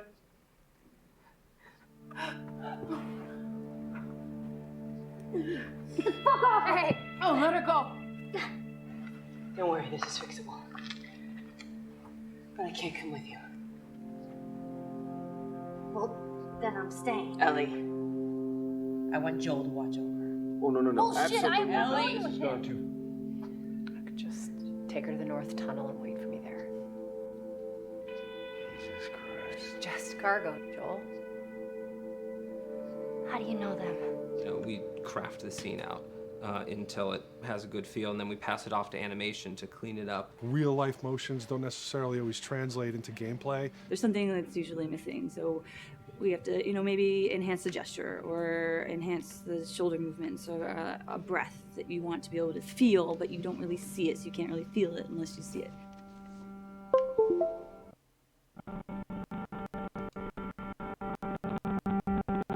Everything all right? Everything's fine. I could have him lean in here a little bit more. Like this. Take his hand Down. When they're on stage, they don't necessarily have windows, so that weight of like really pushing and leaning in, that's something that we would have to accentuate. Give him a little bit more weight on that turn or put his head down a little bit more. There's a lot of dialogue that gets said between the two characters. We have to bring that alive through animation, and we have what we're using as gestures. Why would they mow down all these people? Can't let everyone in. If you turned off the sound, you'd know that they were talking to each other. And that really helps accentuate the relationship that the two have together. We have certain animations that play in the beginning of the game on Ellie. She's traveling with Joel, who she doesn't really know. There's a lot of gestures to make her look nervous, just her overall stance. Later on in the game, they develop a relationship through the animation, not just the dialogue. You can see that she's more comfortable around him. If that reads well with the player, then, we're doing our job.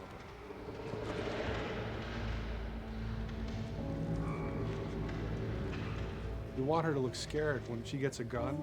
We want her to look scared of the gun. So if she's gonna aim, she wouldn't be like super trained aim. She would be more like some scared. But at the same time, it needs to look cool and feel cool to the player that plays. It's really just these little tiny details that we're doing, and it's coming across. It's working out well. We don't do facial capture, we don't track eye movements on stage, it's just the motion capture data. Everything that you see on the faces is hand keyed. As you can see, this is all of her mocap data. And so when I'm doing something like this, I go back and forth to the performance that she was giving, and I watch just this section over and over and over again. So this is our default face, where I can make everything super extreme and make her all squinty and angry, turn her frown down. I can open her mouth, stick her tongue out. It's listen, watch. Okay, where's her mouth at this point? Like, is it open? Is she making like a grimace? About Tess. I don't even know. Here's how this thing's gonna play out. You don't bring up Tess. Ever. Matter of fact, we just keep our histories to ourselves. We shoot all of it to just get the body motion, and then we'll do a second pass with the cameras. The scene's playing back on an overhead projector, but it's also playing back on a monitor that's attached to my rig. Sean and I would go to the stage and motion capture the camera filming the scene, and so he would get a whole wide shot, a whole close-up for the whole scene. You can change your lenses, you can use your standard 35, 85, 50s, whatever, all that sort of live action camera cinematography, you can apply it on stage. We make sure to go back in and add flaws. We keep the confinements of the room so the camera can't go past a certain wall, because then we have this cheated perspective. If the cameraman bumps into the wall, we keep it. Missing focus hits when you're pulling focus, going too close to a character and reframing, those little moments in there. It kind of keeps it very cinema verite. If everything was too perfect, you wouldn't be able to put your finger on it, but you'd be able to feel it. It would just feel off. It's very much about grounding it. despite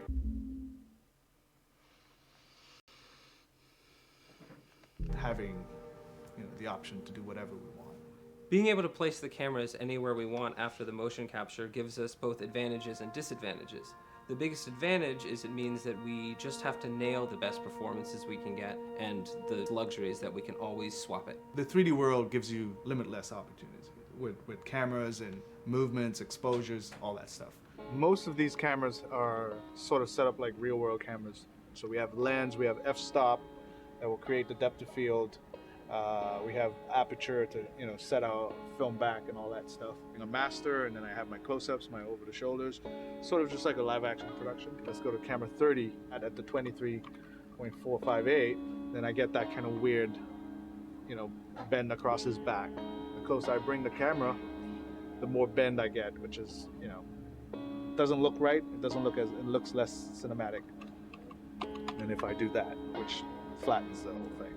And I'm trying to also catch Ellie. Like if you scrub a little more, you know, catch her in the back here. So I want a longer lens and that kind of stuff. Since I've only had experience working with live action before I got into video games, it was a kind of a cool adjustment to be able to have this extra flexibility in post, to swap a line of dialogue for something different, even though that's not what the actors said at that time, and to be able to still have a close-up on them while they said it. You get to make it probably more perfect than you could ever make it in live action. How far are we gonna take As far as it needs to go. Where was this lab of theirs? Because our actors are both the voice and their body, they get to play, they get to try things, they get to work with our director to kind of come up with new ideas, or even our director will have a new idea on the spot that wasn't there in the script, but realizing when he sees it, oh, well, this would actually be better, this might feel better. And those changes all just happen organically there on the set. He could even lead straight into his thing. He's like, no shit, yep, Ty wanted to do that, so we rented 2 Harleys and drove cross country. Keep it pretty succinct, like we got the bikes, rode them cross country. Cool. It's shocking to me that this is Neil's first time directing. There was a specific tone and a specific approach that Neil and Bruce wanted to take with this. It just came down to there's nobody who knows the story better than you, and then there's nobody that knows these characters better than you. Why don't you just do this? He and I actually had a conversation about it. He says, I think I'm going to try this myself, and I'm not sure. Neil was fantastic. The floor is yours.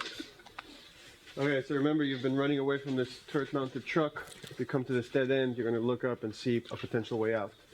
And action. Check it out.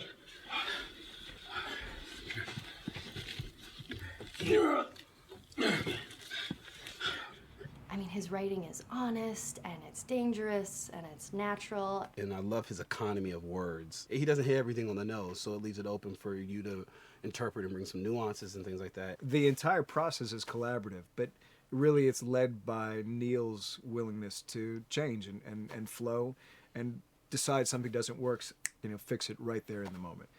And it is something that's very foreign to the way that TV and film is done now, where everything has been micromanaged by the time you get it to the table read, and no one wants you to change anything, and everything's very precious and has been rewritten with notes from 20 people in suits, and you can't do that just anywhere in entertainment these days. Yeah, I want to make sure. I think I swung too far over to this way, and now it's a little bit of making jokes about it, and we need to bring it back to center a little bit. There's one scene in the game where we see Joel not as a ruthless survivor, but as a father. I knew from the very beginning that he was going to lose his daughter, and I just told Neil, I was like, when that day comes for us to shoot that, I need a heads up. About a week before, he said, it's time, we're going to do that scene. I was like, okay, because I knew that I was going to have to go to this place that you don't really want to go to as an actor. You want to find some aspect of reality that you can empathetically draw from, you know? Troy and I were both kind of just like walking around for a while and just kind of getting into the zone, and well, my grandpa died when I was 8. He was like my dad, and so that's always what I use to get into that place. You know, I started recalling all those memories and starting pulling up all those feelings, and they're just right underneath the surface. When I walked back in, everyone realized that something was different. They kind of like calmed down, you know. You could feel the energy just like drop a little bit more. It was brutal. I lose my shit. I mean, just completely break down. Don't do this! Don't do this! Please, God, no! Oh, God, no!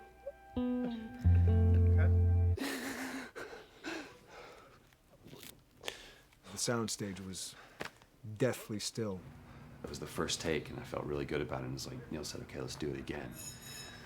And so you do it again, and automatically you feel like you're manufacturing because you're trying to go back to that place, and you're in that actor nightmare of trying to get back to that reality. And we go through it again in 5th and 6th and 7th take, and I'm just exhausted. I'm crying between takes, and I'm looking at Neil going, "This is really, really hard." And finally, after like the 8th or 9th take, he said, "All right, I think we got it." I was like, "Oh, thank God." And I went outside, and I was just jacked up for the rest of the day. I mean, a wreck emotionally. But we got it. Then 2 weeks later, he calls me. And he says, "So we need to reshoot a scene." I'm like, "Cool, what scene are we doing?" And he just looks at me. I said, "Dude, don't do this to me."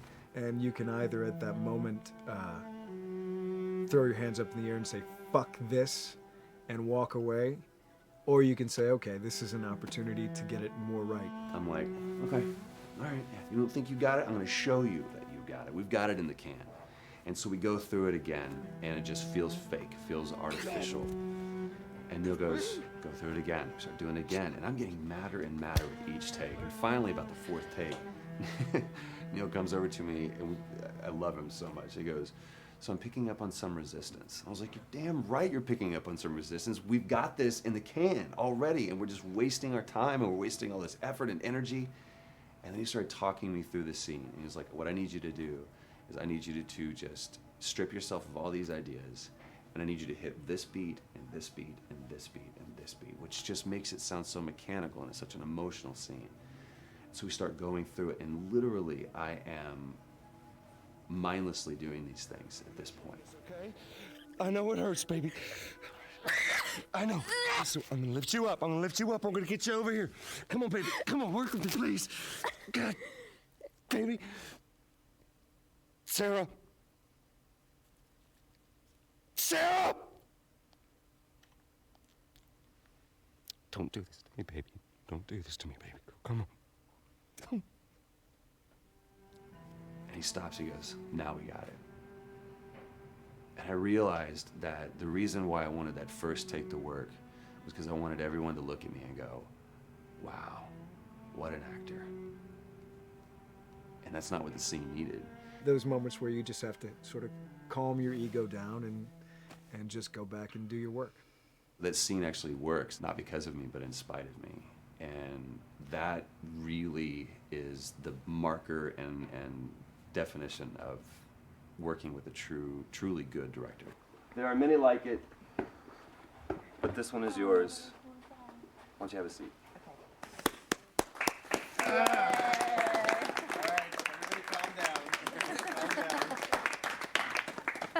Thanks, guys. Director's chair.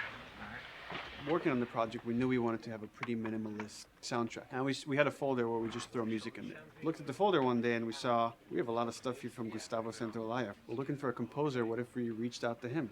Oh, no. Sarah. Move your hands, baby. I know, baby, I know. Listen, baby, I know this one. You're gonna be okay, baby. Stay with me. I want to pick you up. I know, baby. I know it hurts.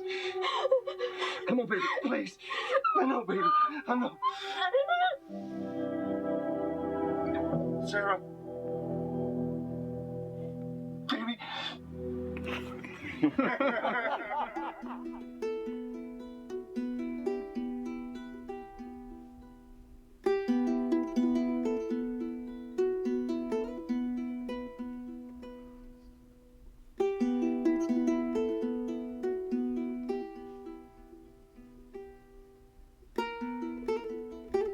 My life has been and still is kind of like a road movie. I grew up in Argentina. I came to the United States in 1978 because we had a horrible political situation in Argentina. We had a military dictatorship where 30,000 people disappeared at the hands of the government, and many other more were tortured, and I was blacklisted. It was just impossible for me to keep on living there. I've been in jailed many times since I was probably 15 years old, just because I had long hair and I play an electric guitar. So I had to embark on this trip.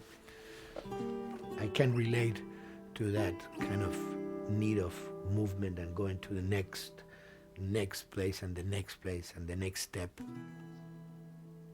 I'm always attracted to the possibility of getting involved with a project from the very beginning. I like to work from the script and talking to the director. It's never been, oh, give me a piece like this, or give me a music that's this. It's just been very high level. Here's what the story's about. Here are the themes. Go write some stuff. Since I don't know how to really read or write music, the way I produce music is actually recording it. So I like to come early in the projects, and I did in The Last of Us.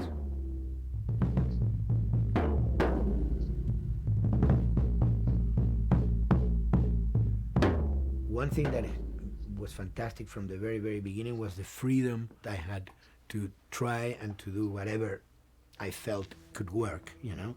As the story was still being written, you could listen to this piece of music and just get a sense of where this needs to go tonally, because the music was still inspiring the story. So that was the great thing of having the music written so far in advance. You know, at the beginning, I mean, I was going really out with some things, and sometimes some of those things were the ones that they liked the most, you know? So I really felt very motivated to work, and I enjoyed immensely working. It was this very organic back and forth experience where one element was inspiring the other and vice versa. I needed to go into some more dark places, more textural and not necessarily melodic.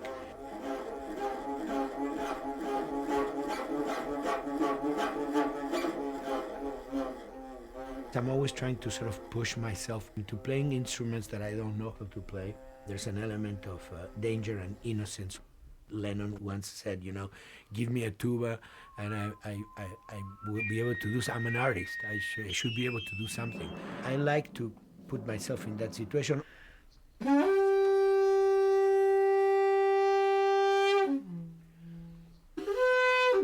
So these are just PVC pipes, the one you use, you know, in construction.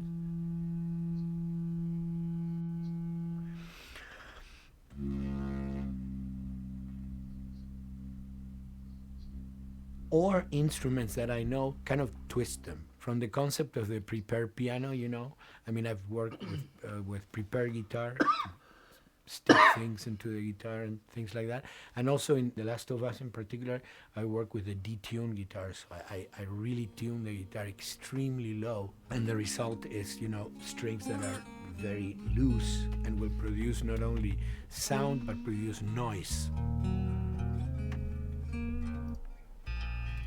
Because I believe, you know, every environment has its own sound. We have in our, you know, small studio, we have actually the possibility to record almost anywhere, including the bathroom, and we have done some fabulous recording, especially in the kitchen. When you score to picture, which is something that I don't do, then you know what you're going to expect. But when you provide people with music, like I've done in all the films that I've done, and then you see it, how the director decided to use that, you know, in what particular way he uses it or where they edit it. It's always fascinating to me. I watch a scene and I'm going, you know, it's fantastic how they use this piece. I would have never, of all the music that I've done, probably I would have never used this piece there, but it works, you know, great. So I like that feeling of a collaboration.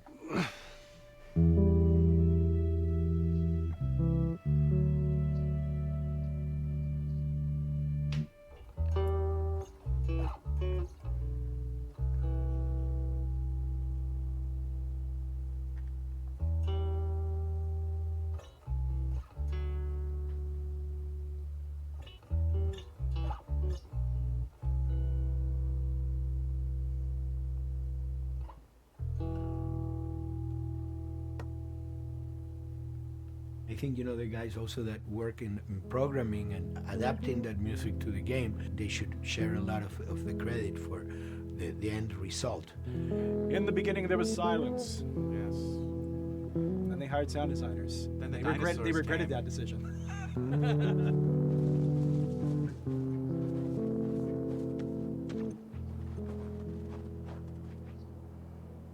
Hold it steady. Ha! Got you. In a much quieter environment like that, we really had to fill out the soundscape with much more natural sounds, much more detailed, delicate sounds. The tension comes from the lack of sound, in a way. Your brain is thrown off because where I expect to hear buses and crowds, all of a sudden I hear wind and leaves rustling. Again, it's creepy and beautiful at the same time because it's almost like I'm going on a hike, but I'm in a downtown area.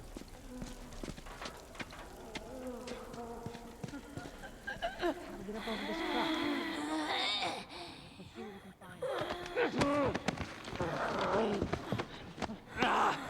To Neil, I mean, we were going through the iterations, so he just did not want like yells and screeches and what he called like, you know, kind of witchy qualities, like cackling witch. He didn't want anything like that. It was a little bit of a head scratcher to figure out, okay, how do we make it sound human but not human? Yeah. We really did not want to use any animals. We wanted these all to be human.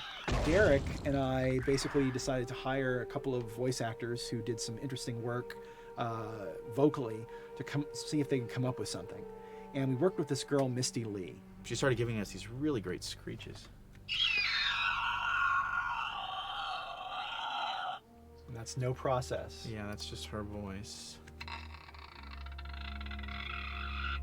And it started going into this little click.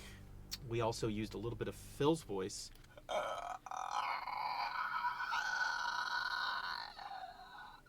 We'd combine that also with an occasional Derek. That's just me, you know, moving my tongue. And what that kind of did was it sort of grounded it all, like maybe in the mouth area, the wetness, all that kind of stuff. And it adds a nice texture, actually. This is a composite of all the bits I just told you about.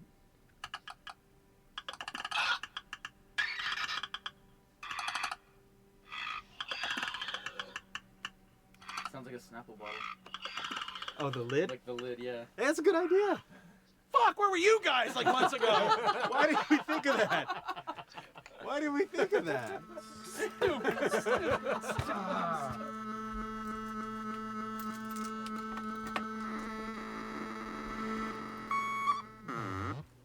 Viewers at home, you're probably wondering what this is.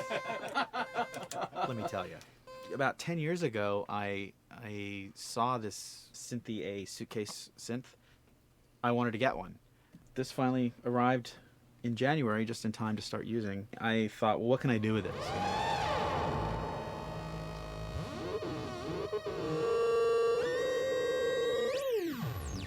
In Lakeside, there's a whiteout that happens, and this thing has a noise generator, which gives really convincing wind sound.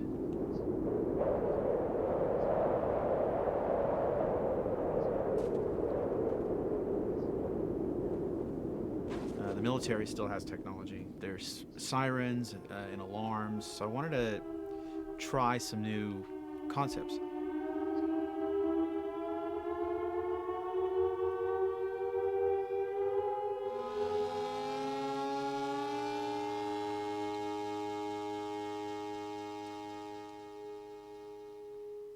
Man.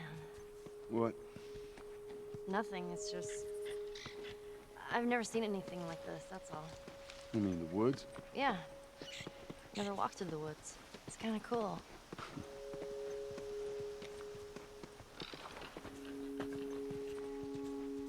We consciously take in consideration lighting in the beginning. Most of the game, we don't really have any real man-made light sources, so everything is naturally lit. In the past, you know, we could use a lot of artificial light, but in a world that has no electricity, We have to hide most of the time, and that requires getting very close to certain assets. Just stay back.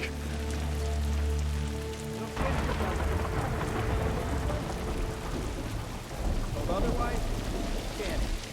Detail's expensive, and if you build up too much of it, you end up running into technical problems, right? Your engine slows down. When the frame rate goes down, everyone can bring up the profiling tools and see which parts of the frame actually cause the drop of the frame rate. This is the profiling tool. These are all the SPUs. Here's the GPU, and then here's the PPU. You can see, like, here's the main process and here's all the sub-processes, and you can see, tells you like how many milliseconds and cycles it's taking. The programmers are whiz at modifying this stuff and realizing, oh my god, why is this thing so big? We're taking 10 milliseconds on this thing. And then that's when they come over and find somebody and hit them over the head with a club and be like, why are you doing this? I love, we put the 30 frames per second goal because that's what we shoot for. Someone nicely put the 60 frames per second goal. It's like, yeah, we're not going to hit that. Lighters usually can come up with different lighting setup that still looks great, but is less costly in terms of performance. Did you talk to the character artist about her hand? So her face is getting a lot of spec, but then her arm is just like bone dry. You think something we can tweak in shader? We'll have to send back to character team Michael to take a look. I can play with the lights and see if that's creates more like spec. Yeah. I've never ever focused so much on lighting and how much sensitivity there is to that here. One of the first lighting scenarios I had to do was like 7 a.m. like overcast, and I'd like wake up early and like take photos with my phone. What color are the shadows? What color is the light? It is a master's course unto itself of how to deal with ambient lighting because I've never had to use it so much. Man, this is kind of sad. What is? All this music that's just sitting here. No one's around to listen to it. I don't know. It doesn't seem right. All the characters cast soft shadows onto the environment. Even when there is no direct sunlight or no direct light sources, we still have nice fuzzy shadows. When you're walking down the hallway and you see your soft shadow goes along with you projecting on the wall on the environment, that make everything look real.